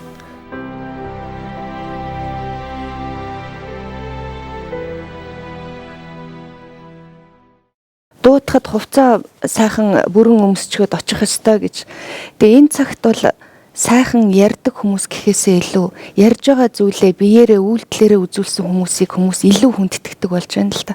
Тэгэхээр танд нэрээ бас энэ яриа гараад ирсэн дуудагдж исэн үе байдаг шүү дээ. Та их хурлын гишүүн байхдаа нөгөө улсын нууц задруулсан хэрэгээр дуудагдж исэн шүү дээ.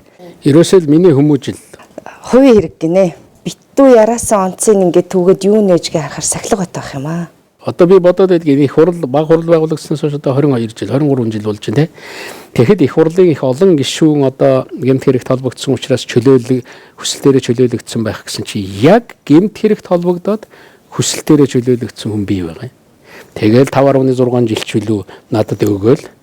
Тэгээд тагнуулын төв газраас энэ улсын их хурлын гишүүн Элбэг Доржийг одоо асуу тодруулах зүйл байна. Гэмт хэрэг үлдсэн байж магадгүй байна гэдэг бичиг их хурлд ирэхэд тэр өдөр нь би зориулал их хурлын даргад намайг улсын их хурлын гишүүний үүрэгт ажиллаж чөлөөлж өгнө. Намайг гэмт хэрэгт хардсан болвол одоо би тэр үгэнд нь хариулал сууж байгаа шүү дээ. Тэгээ шүүх хурл 4 цаг завсарлага аваад удаж гарч ирээ шийдвэрээ гаргаж ирсэн. Тэгээ гаргахтаа Элбэг Дорж одоо гэмт хэрэг үлдээгүй байна. Элбэг Доржийн нэр төрийг цагаатах уу гэж. Цагаагийн Элбэг Доржийн нэр төрийг цагаатах уу гэж шийдвэр гарч ирсэн. Монгол тулхтны 100 эрхэм. Төрд болж байгаа зүйл тэр өдөржингөө авсан ачааллыг та гэрийнхаа бусганы гадаа хаяад орох чадвартай, тийм чадвартай гэж таныг ойлгож болох уу? Нэг сайхан уужим амьсгаа аваад ороход бол тэгэл ер нь хаяал орж байгаа шүү дээ. Би бүсгүй хүний хувьд эр улсад ер нь эр юм гэхгүй гэр бүлийг бүрдүүлэгч эрэгтэй эмэгтэй улсууд тийм чанартай байгаасаа гэж хүсдэг юм л та. Ягаад тэгэхээр нэг олдож байгаа багахан цагта хин хинэн зовлонгоо тоочоод байвал амьдралын аз жаргал гэдэг нь бас хаанаач орчдгийм бол доо гэж зүгээр эмэгтэй хүний хувьд бодож явдгийн. Тийм учраас танаас асуулаа. Гэхдээ бол тэр уул юу нь бол тэр тусмаа ерөнхийлөгч хүн одоо энэ олон төрлийн төлөө зовж байгаа хүн уран бүтээлчд альва нэгэн зовцууд ер нь хүн бол ер нь ихэнх нь зовох гэж ирдэг юм шиг байна энэ орчинд бодлоор зовох гэж. Тэгээ одоо үүдэн дээрээ бүх бодлоо хаяад та гэртээ орно гэдэг бол ташаал да. Ороод дахиад нөгөө таны нойрны хагас нь бол бодохын зовлон байдаг байх гэж би шууд боддог. Ороод л одоо толгойд томтаал гараад л ерөнхийлөгч болоод орж ирэл гэрээцэн болол ингээд ийм байхгүй шүү дээ. Надад ерөөс байхгүй. Шүмжэнгөө тарчилж ханж байгаа. Айгүй бол энэ хүмүүсийн ундах цагийн хэмжээтэй унтаж чадахгүй л байгаа гэж боддог байхгүй юу? Тарчлахгүй юу юм биш үү? Зайгүй. Тарчлахгүй л байх тэр чанарыг суулгасан байж гэмээн л төрийг өдөртөх юм биш үү? Чадахгүй, тарчлахгүй хийж чадахгүй. Өөдөө тэр үл байдаг. Олон чадварыг өөрөө өөрийгөө л удирдах хэрэгтэй. Өөрөө өөрийгөө удирдах бол хамгийн чухал. Ер нь бол хүнд нэг л боломж байгаа. Өөрөө өөрийгөө удирдах, нэг бол өөрөө өөрийгөө өөрчлөх. Удирдуулдаггүй юм бодол шүү дээ. Бодлоо удирдахгүй бол одоо хүн байгаад яах вэ? Сэтгэлээ удирдах чадахгүй, жолоодохгүй бол хүн байгаад. Гэхдээ сэтгэл бол сэтгэлийг удирдах гэж бол ерөөсөө надад бол багтдаггүй байхгүй. Бид нар бол яах вэ? Зовх юм багч байдаг үс ингээд яадаг. Сэтгэл бол нөгөө хүний бодлын үр юм л да. Сэтгэл бол өөрөө эрхтэй юм да. Сэтгэл бол өөрөө эрхтэй юм. Төрийн хүнд таны бодлоор тархины бодолд амгаалах ёстой юу? Зүрхнээс гарсан бодлоо. Энэ ямар харьцаатай байх ёстой вэ? Таны хувьд аль нь амгаалдаггүй? Нэг бол ямар харьцаатай оршдог вэ? Ер нь тарих зүрх хоёр бол холбоотой шүү дээ. Тэр зүрхнээс гарч байгаа, тархинаас гарч байгаа тэр зүйлүүд бол би бол холбоотой л гэж боддог. Жишээл миний тарих зүрх хоёр бол ойрхон байдаг. Хүзүү богинотой учраас. Хүзүү өгч бол хүзүү бол байгаа л та гэхдээ бол тарих зүрх хоёр нь ойрхон. Ингэж байгаа. Далай лам та хоёр явуулсан тохой. Далай лам та хоёр би танд ярьж өгч болно шүү тэр нэг шүү. Тэр үгүй. Тэрний зээл зайны боли тэгвэл. Далай лам би тэр уулзсан. Далай лам нөгөө сам дэлгүүрээс сам авсан гэж байгаа эхлээд. Тэгэхээр ерөнхийлөгч хэлсэн гэж байгаа нь та өсгөө сам авч яах нь вэ гэсэн. Тэгсэн далай лам инээгээд өчигдөр таныг хүзүүгүй байж оролт авах чинь би дургуцааг үздэг. Тэгээд та бүхэн бол ойролцоо байх энэ хүзүүний хувьд бол байхгүй шүү дээ. Байхгүй шүү дээ. Тэгэхээр ийм байгаа. Намайг хүн чулуу өнтер гэдэг шүү. Хүн чулуу. Тэгэхээр энэ тарих зүрх хоёр чинь ойрхон байхгүй юу? Тарих зүрхний хоорондох зай ойрхон байна гэдэг чиг чухал шүү дээ. Ер нь бол анааш бол юм ойлгохлоо уддаг гэж байгаа. Сая анекдотыг бол анаашд ярих юм бол 30 минутын дараа инээ. Тэгвэл тэр бурхан гэдэг чинь яг амьд одоо хүн суугаад байгаа таач биш. Яг тэр зүрхэнд үлдэж байгаа тэр үнэт зүйлийг л тэр бурханы сургаал гэдэг байх гэж би хөвдө боддог. Тэр түүнийг ойлгоно гэдэг чинь тэр л үстэй. Ер нь тэгэхээр бол бас их учиртай байгаа үстэй. Тэгжээж үнэт зүйл би бол хэлдгийг үнэлэмж байх ёстой. Үнэт зүйлтэй байх ёстой. Тэрийг бол жаахан зоригтой байх ёстой. Иймэрхүү байх юм бол явандаа тэгт. Шоо олон шийдвэр байгаа. За. Гайхамшигтай. Гайхалтай нартай хамт миний сэтгэлд нар мандаж байна. Өчигдөр өнгөрсөн дуусан одож өнөөдөр бүх зүйл шинээр эхэлж байна.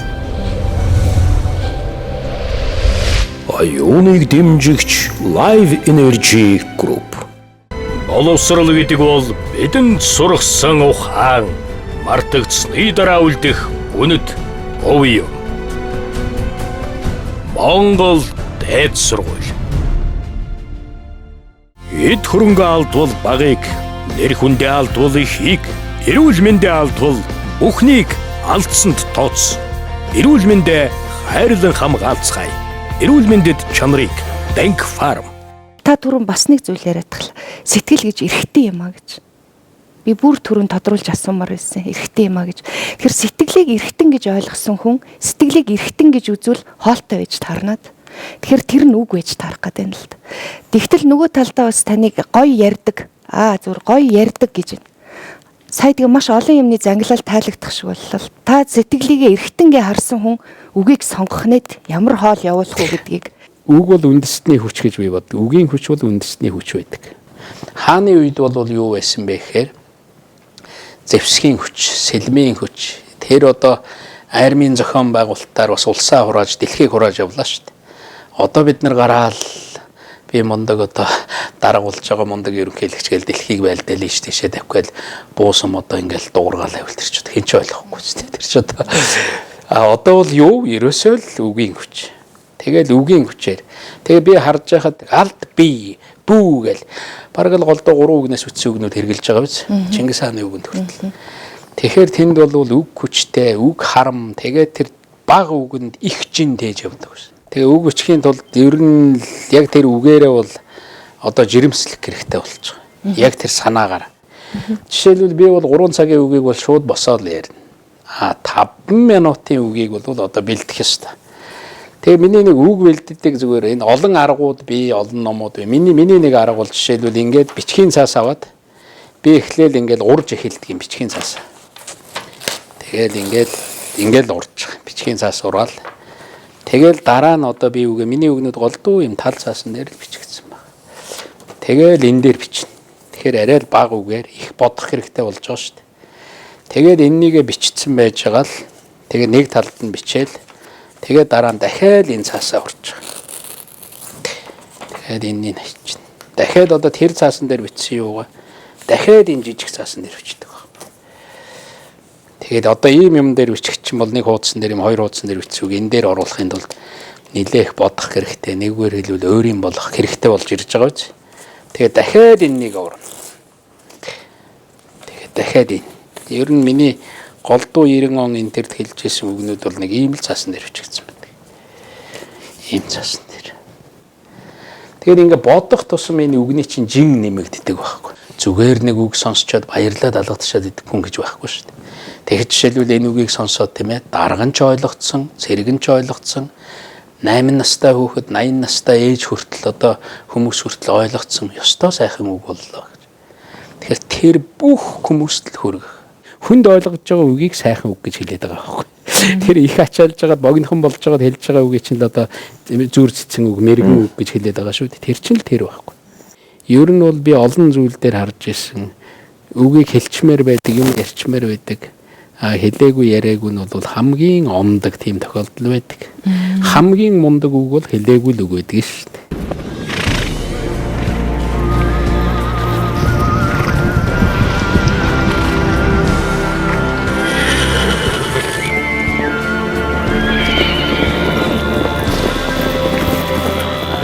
Эрх чөлөө эх хорон хоёр минь бүтэн байг. Монгол улсын ерөнхийлөгч Цагаагийн Элбэгдорч.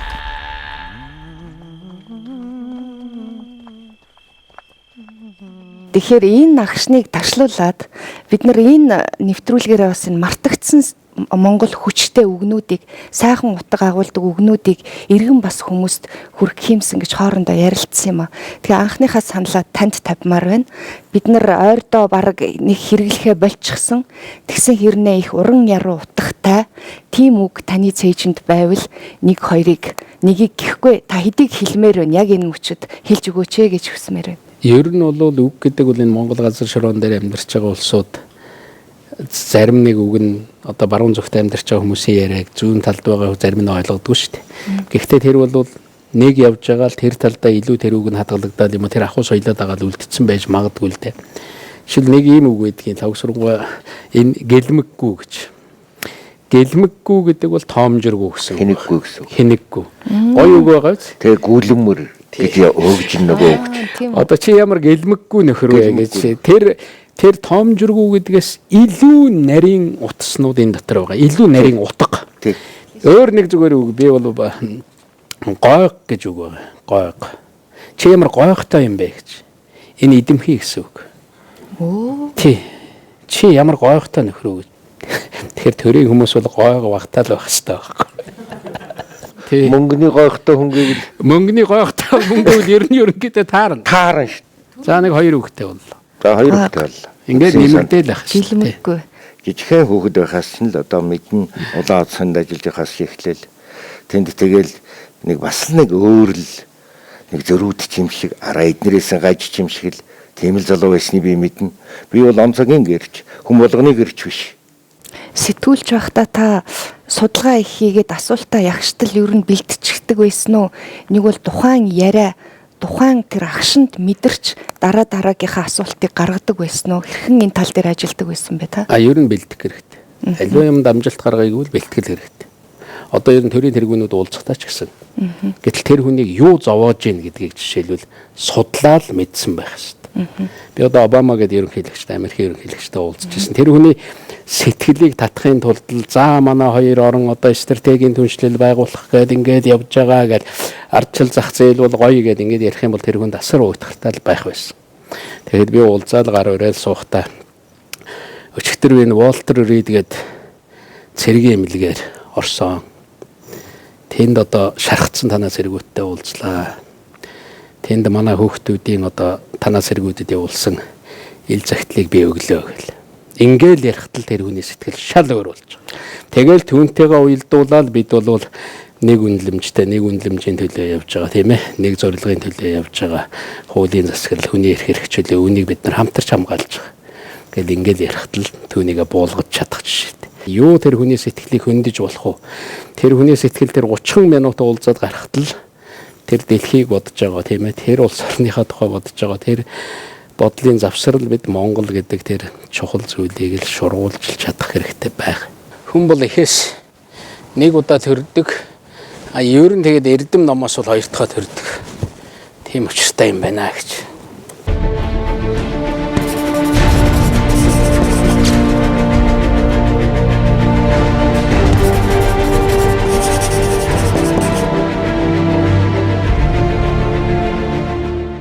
Дөрвөн ерөнхийлөгч маань хоорондоо уулзалдаж өөрийн туулсан дуршлаг, өнөө ирээдүйд болсон юм цаашдаа анхаарах зүйлийг хэрэг хэлэлцдэг вэ?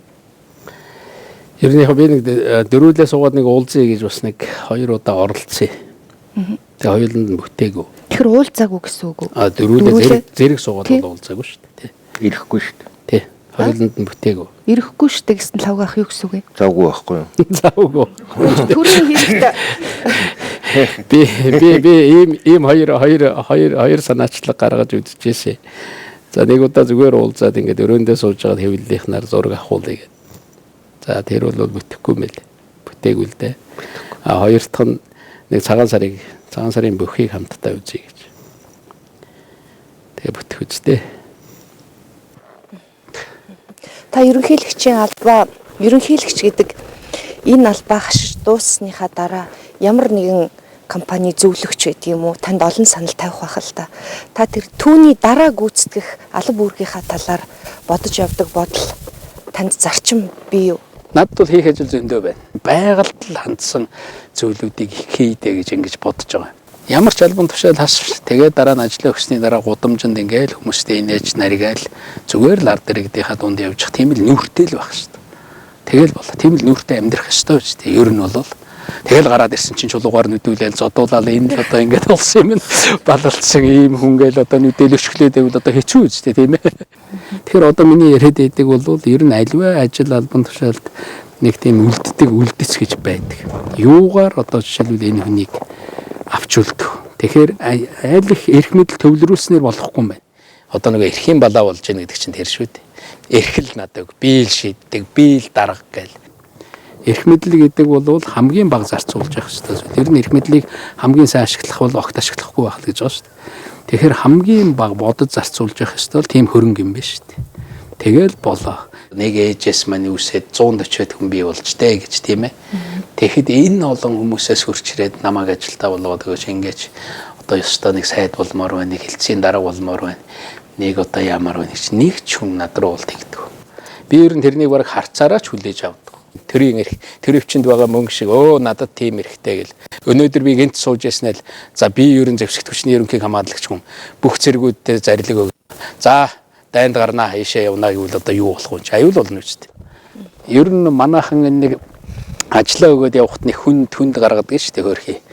Ерөнхий сайд гээл одоо ингээл урд талдаа цагдаагийн машинтай би цагдаагийн машины дуу муу дуургаад ингээ явахаас бол байнга л эсэргүүцдэг. Тэгээд энэ хуулийн өөрчлөлөө гэхээр тэгээд журмын өөрчлөлөөр хуультай гээд болдгоо юм л да. Тэгээд нэг удаа тэр мөрнийг болиулаад зүгээр оолтон тэр нэг машиныхан дараалд ороод явах хэрэгтэй гэдэг. Тэгэл явдаг. Тэгэл олон хамгаалагч явж идэг. Яг ажиллаа өгөөл гараад ирэхдээ нэлээд хөгшөрсөн бенц цонхон хагарцсан. Тэгэл тэрэнд ганцаараа ороод суугаал. Тэгэл цаашаа ирлүүгээ явхад бол жинхэнэ юм бодогдно. Тэр нөгөө зогсдог үрдэг тэр машин хөндлөл тэр олон юу ч байхгүй. Айл нэг 2 хүн дагуулал. Тэгэхээр бид нар бол хүнд ажил өгөхөд нэг сүд болоод байдаг. Бас гаргаж өгч сайхан өгжөмөр юм уу даа гэж. Ерөнхийлөгч хүн чинь тэр нэг бус дорнд бол тэр цэргүүттэйг нэг салхаж гүйцэтгээд тэгээ нэг явж байгаа энэ тэр шал өөр шүү дээ. Бид нар бол ер нь төрийн бас энэ уламжлал орчин үеийн юмудаас бас суралцах юм байдаг юм байна гэж боддгийг.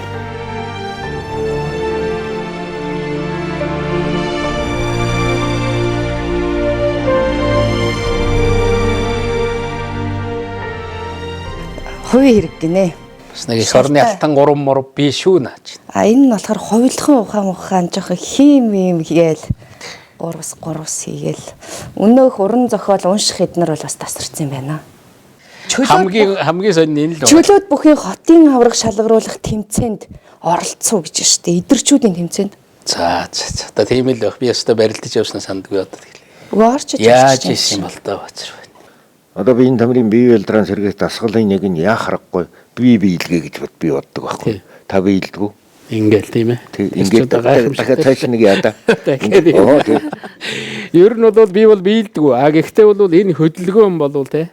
Биегээ хийж биеэс ихсэр биеэн зайлий гээл. Тэр чинь одоо бүжгэлж явах та хүртэл тийм ээ. Тэр чинь бүжиг штэ.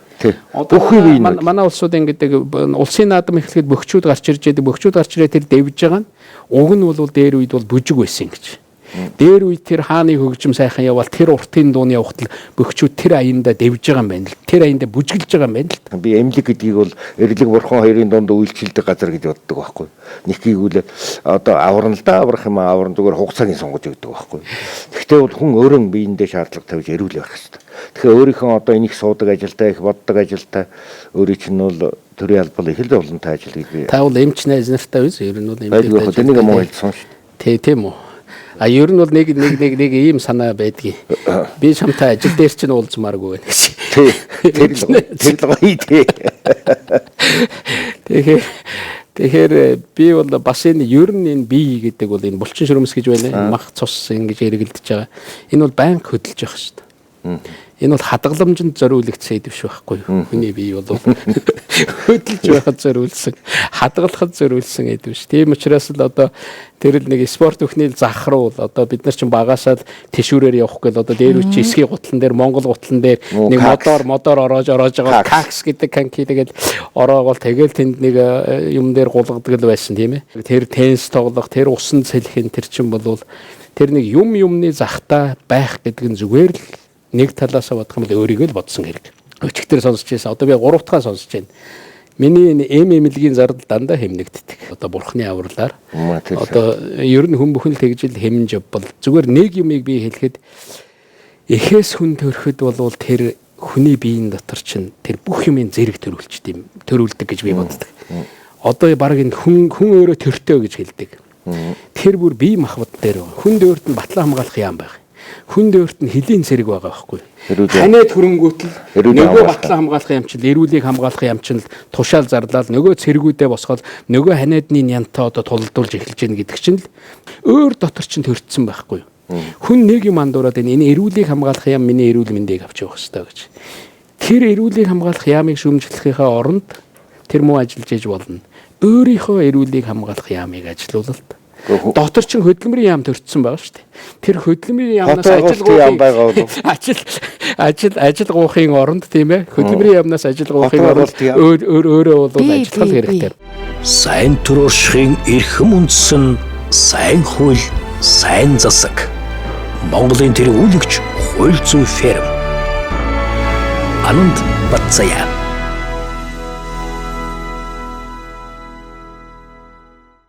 Сэлмэг тунгалаг нь олонч хурамстыг яаж гүйцэхв? Цэвэр ус олончиг хужиртыг яаж гүйцэхв? Монгол хүн бүр эрүүл байг. Хужирт байгалийн эрдэс тус. сэсээр улсад хэвлэгдсэн сэмжин цагаан цаасан дээр сэтгэлийнхэн гэдэг үгийг сэрүүлэн байж бичлээ. Замагт нуурсгүй бол загас хаанах уу залуу чимэн байхгүй бол одоо би чин хэндэн яах вэ захиагаан бичгүүлээч лүү. За ингээд бичиг үсэхдээ нэг тийм хонмалаа гүйсэн хичээнгүй аав ээж магтуулдаг сайн хүү ээжээ.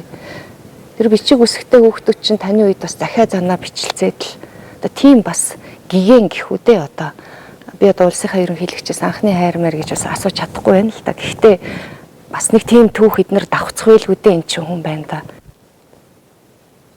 Нэг удаа зэрэгт ирчээд байжсэн чинь л юу болдгийм байна.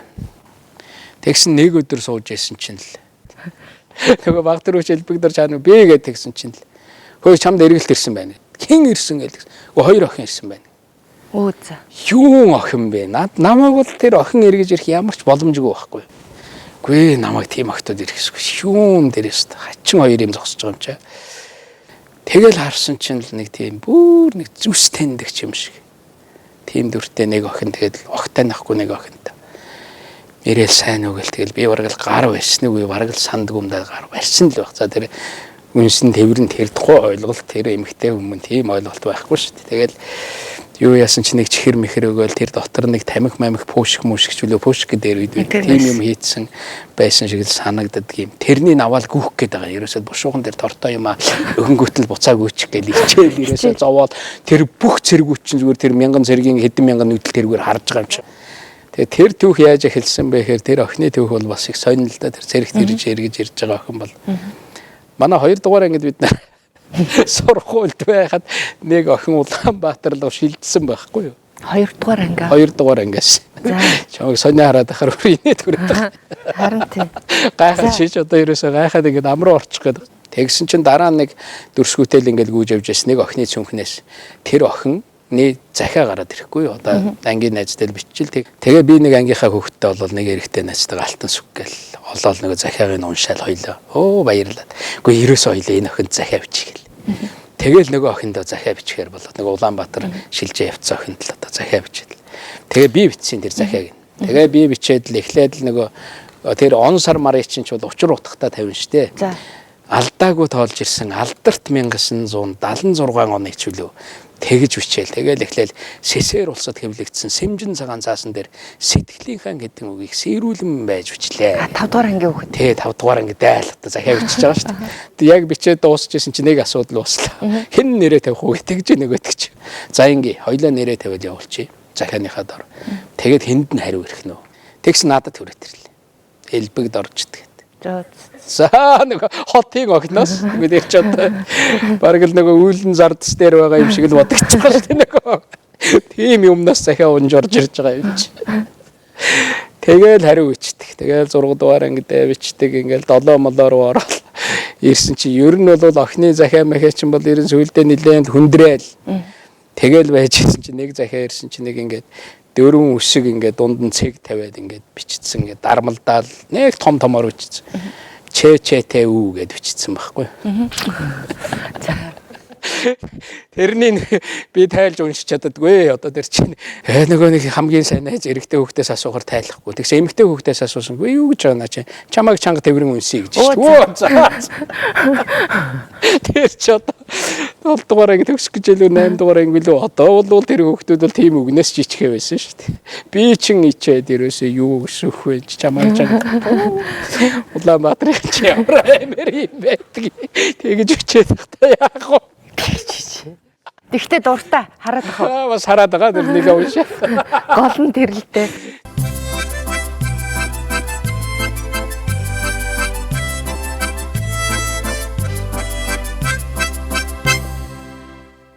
Сүүлийн үед их хилээ дутхан жоохон улиг болчих гээд ах шиг байна. Хүчрхэг эр хүний хойно хүчрхэг бүсгүй хүн байдгаа гэж.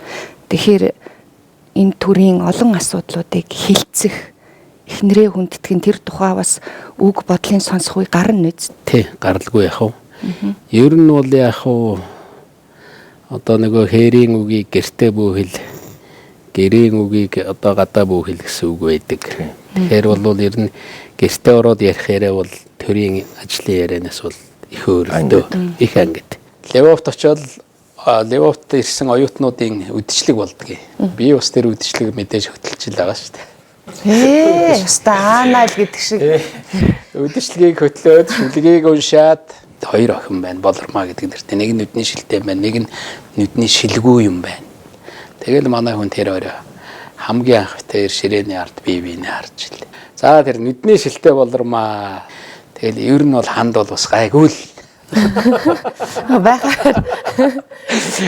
Тэгэхээр л тэгэл оройн биер нь хөргөж өгье гээд. Хөргөж өгье гээл. Тэгэл хажуудаа байгаа бас нэг залуутай найз охин чи дагуулаад хоёлаа хамтаа ингээд тэргүүлээд гурвуулаа гээл. Тэгэл хэдүүлээ тийшээ алхсан. Тэгэл хөргөж өгөхөр алхаал. Тэгэл явсаар байгаа. Эхлээл зүгээр алхаж явж байгаа л дараа нь ингээл гарлуунд өгч байгаа л тэгэл гар уриал тэгэл хөтөлдөж алхаал.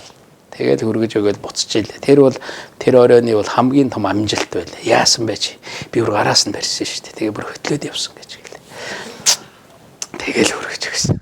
Нэг гараас нь хөтлсөн бол одоо дахиад хоёроо хөтлөөл ингээл 2 удаа хөргөж өгөөл 3 удаа хөргөж өгөөл хоёрцоор байгаа л тэгэл аваас. Тэгэхээр энд хурд гэж нэг ойлголт гарч ирж байна. Та хурдтай хүн байна уу?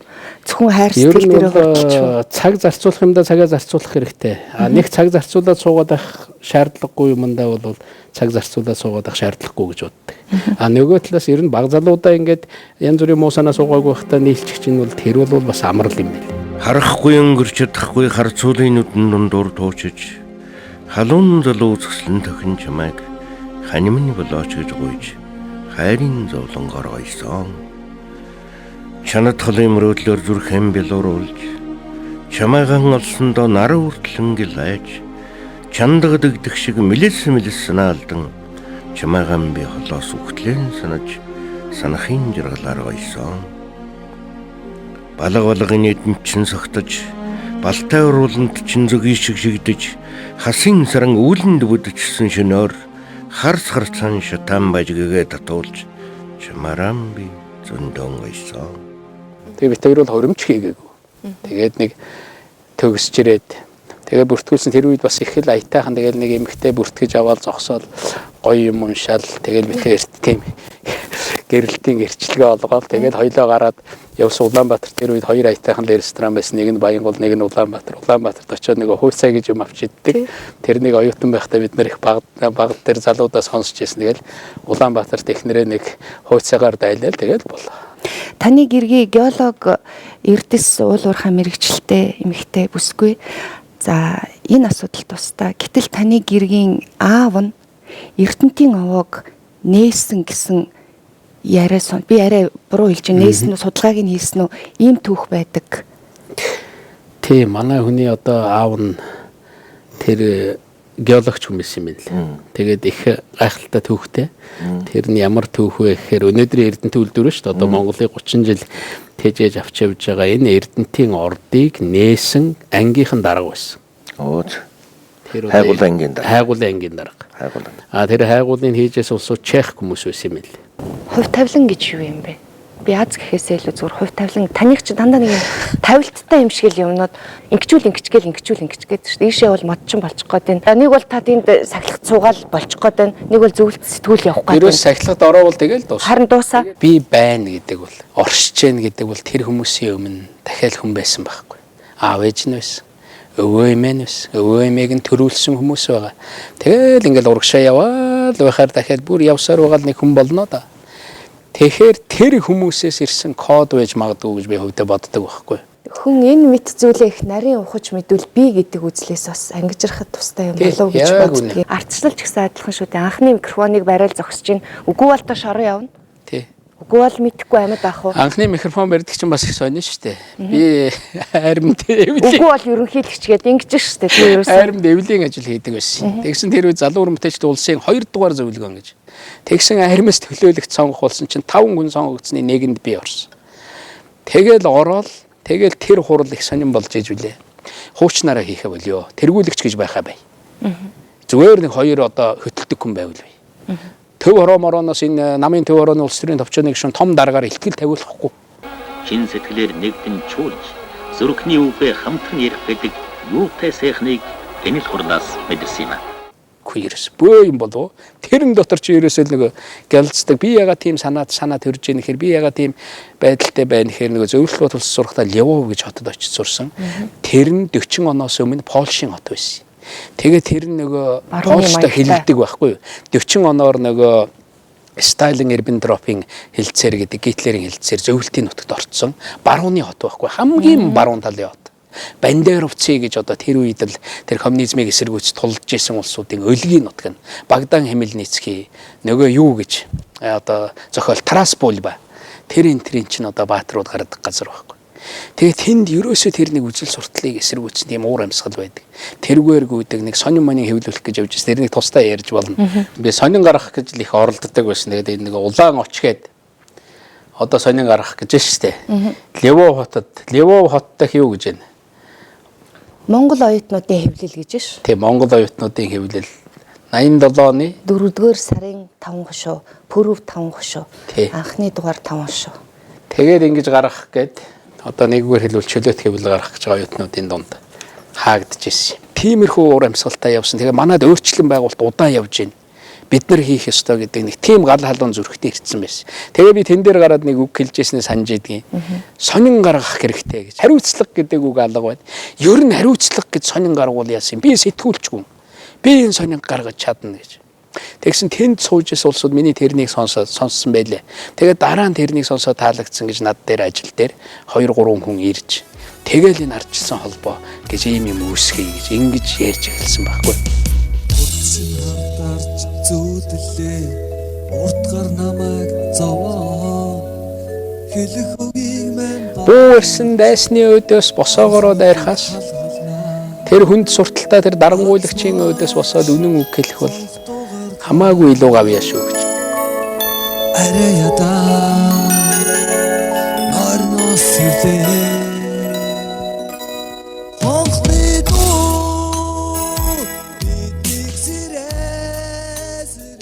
манай хүн хүүхдээ хөхүүлэл хүндхэн.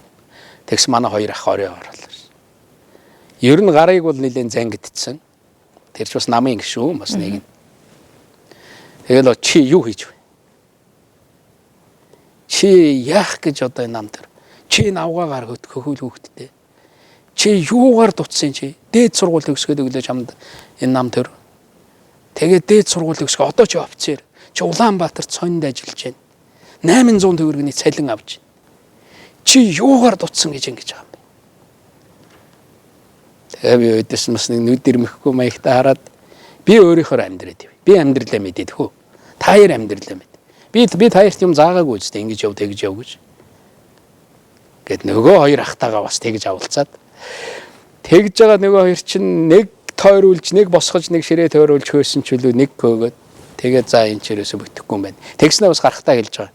За чамайг том ахт хэлнэ. Чамайг ээжд хэлнэ. Тэгэл би хамгийн гол миний айдаг ганц хүн бол миний том ах байхгүй юу. Одоо бүр хүүхэд байхаас ерөөсө манай ээж тэгдэгсний хүүхдүүдийг айлахт нэг ээж нь тэгж идэг штэ. За нэг том ах чинь ирэндээ. За чамайг нэг хэлнэ гэх юм. Тэр хүн ирж явна гэх юм бол тэгэл ирнэ. Миний сүнс бол ирнэ. Биеийн дотроо байна уугүй юу. Тэгэл би ер нь гараал гүйчдэг. Энд нэг аргал түүгээл барайл тэгэл хонь мал хариулал элбэг дурж чин дээр ажилтаа болж байгаа гэж. За тэгэл том ах гэж нэг зүйл байгаа, нэг даваа байгаа гэж. Тэгэл би өөрөө явъя гэж бодод.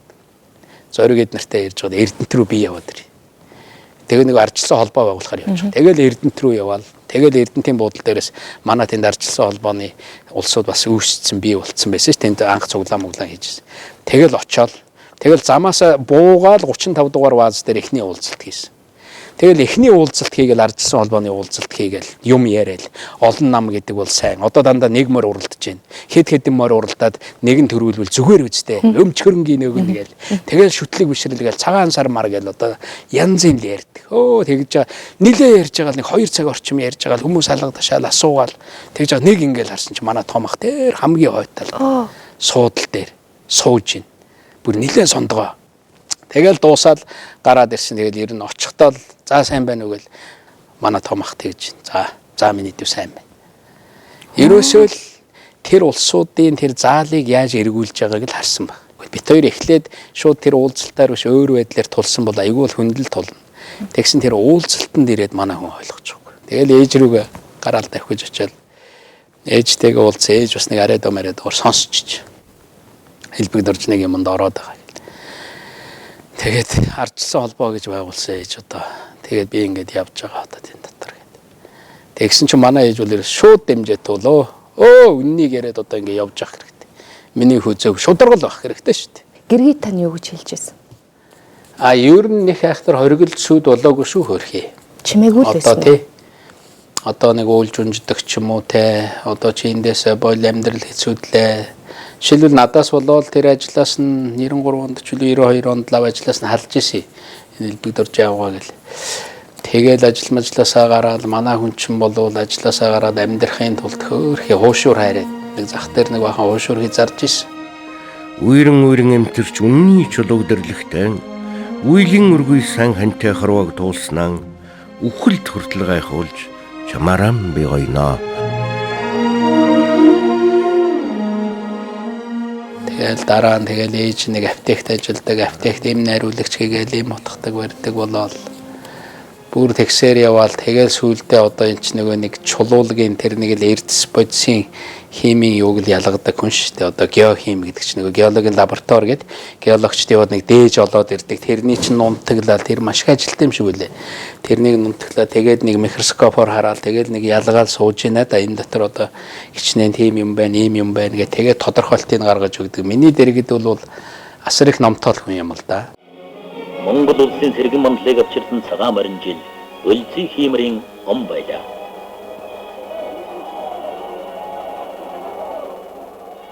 Дэлхийн тал улаан байхад Монголын талыг цэнхэртүүлж эрх чөлөөний тугийг барьж болсон бааtruуд гэж би хэлж ирсэн найзуудаа.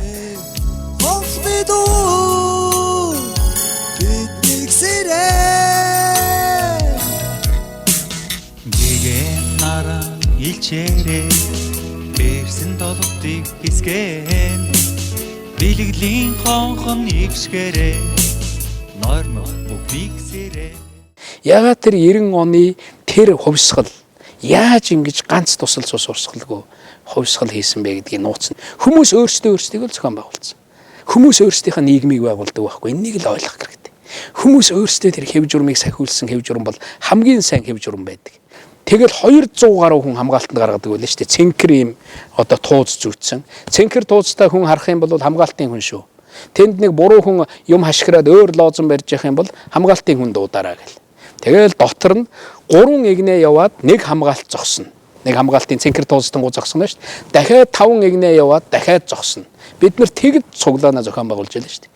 Тэгэхээр тэр 3 игнээ хүн л орилол дайрахад тэр 3 игнээ л дайрдаг байхгүй. Наадлын 5 игнээгээ цаашаа таслаад аваа явчихдаг.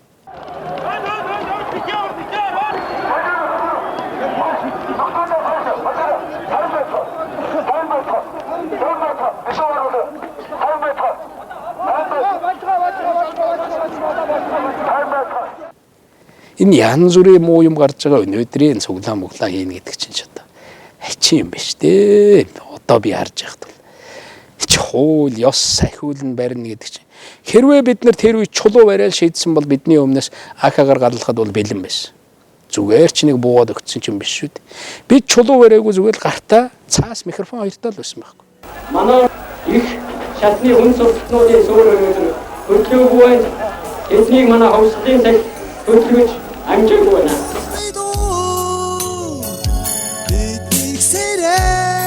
Тэгжсэн чинь хөвсгөлд юм боллоо гэж бижигнээ явцсан чил. Яасан бэ гэсэн хөвсгөлд өлсгөлэн зарлаа. Хэдэн хүн баривчлаа гэл шоронд гэлээ гэл зориг үтээр эндээс хөвсгөлийн онгоцоор мөрөнл үнэсэл. Тэгэд очисон чинь даваад оржийн талбай дээр хүмүүс өлсгөлэн зарлалцсан. Тэгэл 7 хоног яриад хөвсгөл гэдэг чинь анхны тэр ардчилсан сонгуулиар чинь чимэд гойл одоо сонгуульд өрсөлдөөл актын их хурлын депутат болох гэл багш арга гэдэг хүнд ялагдаж явлаа шүү дээ. Ямар одоо айхтар цэнхэртүүлсэн байна. Монголчууд бүгдээрээ ойлголоо. Дээрээ ямар төртөө, дээрээ ямар засагтай гэдгийг ойлголоо. Монгол чудрагээс ялах болно. Ялж чаддгийм байна гэдгийг бид харуулах болно. Бүгд цуглаал тэр нөгөө 4 сард болдгоос чинь бүр аюултай юм болж байсан шүү дээ. Ордны энэ хоёр талын машин орж ирдэг гардаг хоёр хаалга руу чинь хүмүүстэй арай л нэг талаар нэгэд дайраал тэгээ сосор орон битээр энд ирсэн л хоёлоо орилол. Тэгэл тэр улсуудыг зогсоох гал орилол. Тэгэл суугаараа, буцаараа, буцъя одоо хэдүүлээ гэл. би түрүү хэлжсэн тийм. Тэр суулгадаг бол 4 сарын 27 зориг тэнд нэг гарч суугаараа гэж. Бид нар нөгөө талд нь гараад суугаараа дэмжиж байгаа бол суугаараа. Хүн бас сонио шүү. Дэмжиж байгаа бол суугаараа гэхээр бас дэмжихгүй босоо зогсоод байхад дэмжихгүй шиг санагддаг учраас тэгэл талбай дүүрэнгээл наатлаасаа суусаар байгаа л Сүхбаатарын хөшөө хүртэл суугаал тайвширж ил байсан. Тэгжээж тэр баг хурлын тухай шийдвэр, тэгжээж тэр үндсэн хуулинд өөрчлөлт оруулна, тэр сонгуулийн тэр гэдэг шийдвэр чинь гарч байгаа шүү дээ. Зүгээр ч нэг тийм хуучин юу гэдэг чинь зүгээр нэг одоо нэг тийм байгууллага дээр өнөөдөр ч гэсэн нэг сууж байгаа муу дарга зүгээр эсэргүүцэлгүй өөрчлөгддөггүй л байхгүй юу. Тэгээ энэ харилцааны урлаг дээр нөгөө талаасаа Батмунхгай их үүргийг гүйцэтгсэн гэж ярьдгийм билээ. Учир мэдэх, түүх мэдэх, за тэр үеийг дурсах хүмүүс маш их ухаан гаргасан гэж тэрч талаасаа юм болов та Батмунхгайг нутаглуулахад тийм ээ үг хэлсэн байдаг. Энэ талаар та бас нэг дурсаач. Тийм сайхан, ер нь сайхан хүн, их өжөө хүн. Тэр Батмунхгай тэр өжөө байдал бол их нөлөөлсөн байх гэж боддог. За Батмунхгайд нөлөөлсөн улсууд би одоо энэ Чимэдгуй, одоо энэ Бямбсрунгуй гэсэн одоогийн байж байгаа энэ Очирбатгуй, одоогийн байгаа энэ улсууд. За нэг өөд болсон биний хэлэх ёстой хүн бол Жамсранжав гэж тэр үед нийгмийг агнаас хамгаалахын сайд гэж анх удаа та нар одоо жишээлбэл онц байдал тогтоосон шийдвэр гаргавал би наадах чинь хэрэгжүүлэхгүй шүү гэж хэлсэн гэж яригддаг хүн шүү дээ. Нийгмийг аюулаас хамгаалахын яамны сайд нь босоод өөрөө тэгж хэлж байгаа. Одоо энэ гадаад харилцааны сайд тэр үед байсан Гомбсүрэн гэж хүн би ер нь тийм муу шийдвэр гаргах юм бол энэ улс оронд олон улсад Монголын нэр хүнд яах вэ бодооч гэж бас тиймэрхүү ярьжээс улсууд би. Тэгээ би өөрөө сэтгүүлч хүнгээд Батмунхгайтай би нэг уулзсны дараа бүр тэр дараа нь ажлаасаа өөрчлөгдсөн байхад нэг уулзаад Батмунхгай тантай би нэг уулзнаа. Тэгээ хоёулаа нэг сайхан ярилцаа, хоёулаа нэг 4 цаг ярилцаал таны ярьсан бүх зүйлийг би баа бэйгүү бичиж аваад тэгээ ном болгож гаргая. Та надад нэг сайхан ярьж өгөөч гэж. Тэгээ Батмунхгай надад зөвшөөрж исэн. Тэгээд уулзаж тэр яриагаа хийж чадаагүй л дээ хөрхий.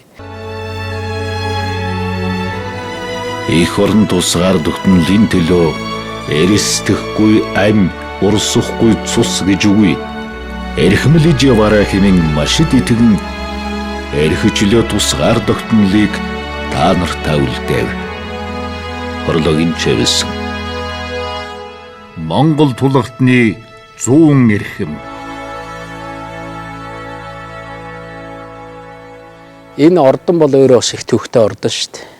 Ер нь манай 20 дугаар зууны за 40-50-ад оноос хоошоо анхал одоо энэ талбай дээр их жижигхэн боссон байдаг юм л энэ ордон ч эхлээд. Миний мэдхийн л 4 удаа өргөтгсөн байх. Хамгийн сүүлчийн өргөтгөлийн шийдвэрийг би гаргаж ирсэн. Тэгээ ер нь улсууд ингээд энэ шарил ингэж байж байгаа зөв юм уугүй юм уу гэдэг. Одоо энэ одоо зарим улсууд бараг мэдхээ болсон байх. Одоо сүүлийнхэн бол Сүхбаатар Чоо болсон гэж 2 хүний одоо оршуулгал ордны өмнө байсан. Самбуугах ордны ард байсан шүү дээ. Тэгээд 2004 онд ерөнхий сайд болоод бид нар нөгөө 2006 он гарах гэдэг 800 жилийн одоо бид тэмдэглэх гэж байгаа их Монгол улсынхаа. Тэгээ Чингис хааныхаа хөшөөг монголчууд ордныхоо өмнө ялангуяа төрийн ордныхоо өмнө босгохгүй бол өөр хэн босгох юм бэ? Айгүй л өөр улсад одоо босгоод эхэлвэл яах вэ гэдэг ийм асуудал ус яригдаад. Тэгээд тэр үед засгийн газрын хурлаар 3 удаа орсон байдаг. Одоо сүүлийн 70 жилийн түүхээч хүндэтгэн. Сэдэн болгоод ч хөшөө босхий. За чуулсан гоо хөшөө байж гин. Энэ улсуудын байгуулсан гавья байгаа. За Батмунхгайд ч хөшөө босхий ерөөсөө гэж би ингэж асуудал тавиад ерөөсөө Самбууган хөшөөгч босхий л та. Тэгээд тэгж ярьсаар байгаа л тэгэл энэ ордны өмнөх бунхныг холдуулж энэ чих нүсэр байгууламж байсан. Тэгээд Алтан өлгий гэдэг тэр оршуулгын газар хүргэж одоо байршуулсан. Тэгээд ордныхаа өн төрийн тамганыхаа хөшөөг босгож ордны өмнө одоо Чингис хаан. Тэгээ би нэг зүйлийг их тод сандгийн тэр бол миний амьдралдаа хийсэн бас нэлээд хэцүү уулзалт байсан.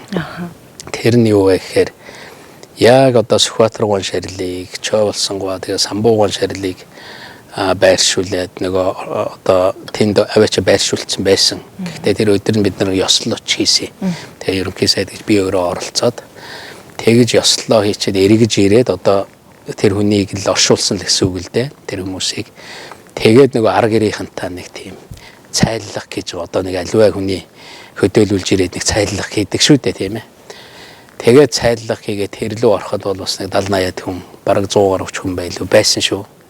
Тэгэхэд тэр хүмүүс дээр орж тэр үг хэлэх бол надад нэлээд хэцүү санагдчихсэн.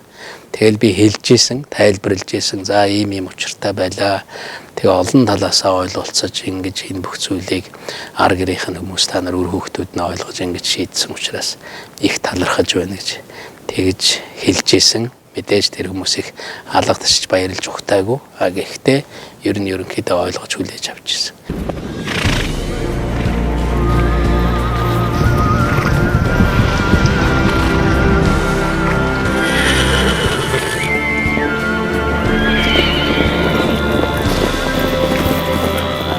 Эрх чөлөө эх хорон хоёр минь бүтэн байг. Монгол улсын ерөнхийлөгч Цагаагийн Элбэгдорч.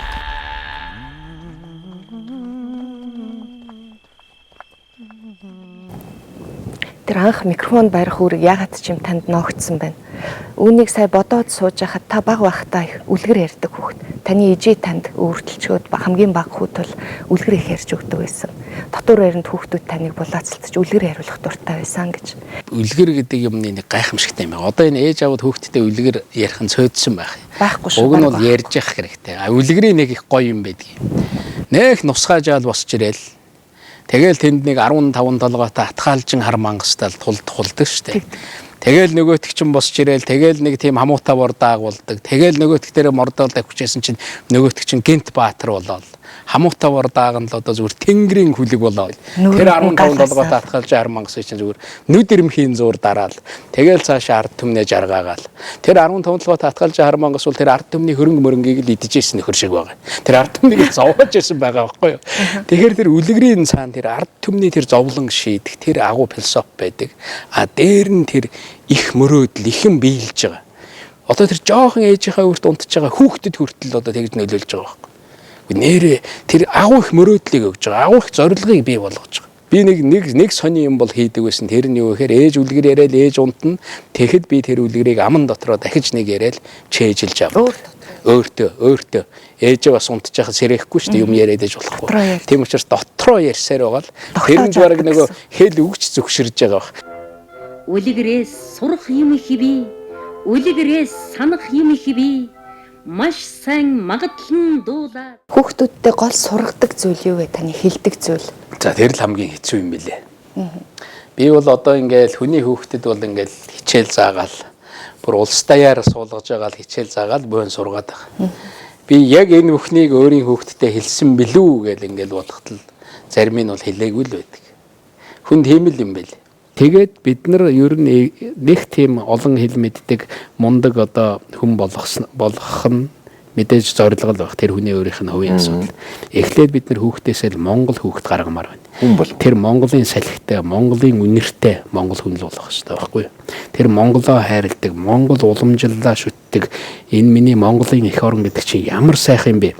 Дэлхийн бөмбөрч хүүхнээс хамаг сайхны тасдаж ирээд Монголд авчирээд цуглуулсан юм шиг харвал хангаан байж гэн өндөр уул гэвэл алтаан байж гэн өргөн удам тэр дорны одоо тэр их тал нь байж гэн говь нь байж гэн тийм ээ. Гэхдээ эн чинь одоо ямар сайхан тэгээ харсан чинь Монгол хүмүүсээ харсан чинь ерөөсөө Монгол хүний уураг тарих агуу хүндрэлтнээс толгой дээгүүр гэж би хэлдэг. Монгол хүн хүндрэлтэнд орох уу өөр төрөлтөн болох уу?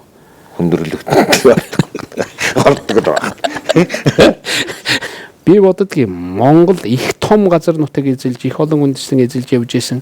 Гэхдээ тэр бүхний сайныг бас цуглуулж явж ээж гэж би боддог. Тийм учраас л одоо энэ Монгол үндэстэн Монгол их орон гэдэг чинь энэний сайхныг тэр одоо хүүхдэд тэр одоо баг хүүхдэд ойлгуулах хэрэгтэй. Монголын ард түмэн гэдэг чинь асар өвөрмөц ард түмэн шүү. Эрхийн өндөр мэдрэмжтэй, өмчийн өндөр мэдрэмжтэй. Бие даагаад амьдраас уртцуулсууд төрт ёсны соёлтой. Төрт ёсны агуу их соёлтой. Төр бол сайн байх ёстой гэж үздэг. Төрд очиж байгаа хүн гэдэг бол цагаан мөртөө явах ёстой гэж үздэг. Тэнд очиод хар мөр гаргаал, тэнд очиод буруу үйлдэл хийхээр л үзэн ядаад байгаа чинь тэр байхгүй. Монголчууд удахгүй 3 сая болно. Тэгэхэд 3 сая хүний одоо бид 3 юм. Нэг нь ахмад, нэг нь залуу, нэг нь одоо яг ажиллаа хийж байгаа хүн болвол 1 сая нь 2 саягаар чирээд явчихдаг л чадaltaй болох хэрэгтэй. Тийм биз? 1 сая хүн 2 саягаар чирээд явдаг ийм чадaltaй болохын төлөө бид нар ажиллах ёстой. Шаардлагатай үед Монголоос 1 сая цэрэг гараад ирдэг. 1 сая хүн босоод эх орноо хамгаалцдаг ийм л байх ёстой шүү дээ. Өөр нэг юм бол миний бодлоор бол 1 сая хүн оролцож шийдвэр гаргадаг. 76 хүн оролцож хууль гаргадаг биш. Сая хүн оролцож байгаад энэ улс орны асуудлыг шийддэг л байх юм бол тэр орн бол том болно. Тэр үндэстэн бол том үндэстэн болно. Том жижигийг бол хүний тооноос шийддэггүй. Тэр үндэстэнд, тэр хүнд, тэр ард түмэнд ямар эрх вэ? Энэ зөвхөн улсынхаа ерөнхийлөгчд, улсынхаа удирдагчид сууж байгаа ганц хүнийхээ шийдвэрээс болдог улс юм уу? Ард түмнийхээ шийдвэрээс болдог улс юм уу? Тэр ерөнхийлөгч нь хүртэл өөрөө том болдог. Өө манай их хурл шийддэггүй манад асуудал чинь. Би хүртэл шийдэхгүй. Наадахын чинь бол ард түмнээс асуух ёстой асуудал шүү. Би бол толгой мэдэж шийдэхгүй байх гэж хэлэхээр өөрөө бол ард түмнийхээ ингээр том болж байгаа байхгүй. Миний хэлээд идэг үг шүү дээ. Эрх чөлөө эх орон хоёр минь бүтэн байг. Одоо ер нь тэгэл бодоолаад.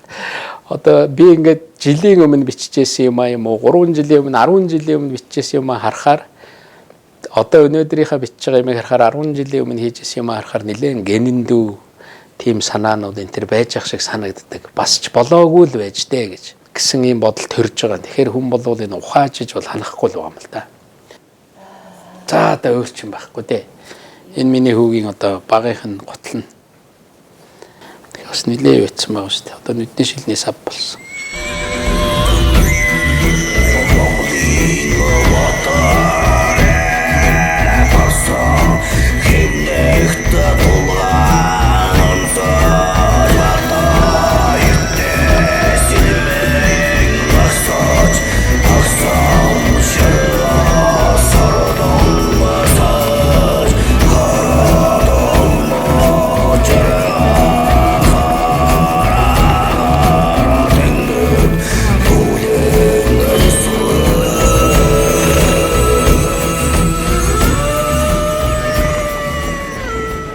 Гүнгийн зүгийн гэгэний сургаснаар та зарим хэрэгт уул мэт бат суудаг. Зарим хэрэгт гал мэт дүрлжиж явдаг. Зарим хэрэгт зарц мэт хүлцэн явдаг төрийн тууштай сайн хархан байгаарай гэсэн хэрэглийг төвшүүлье. Их баярлалаа. За их баярлалаа.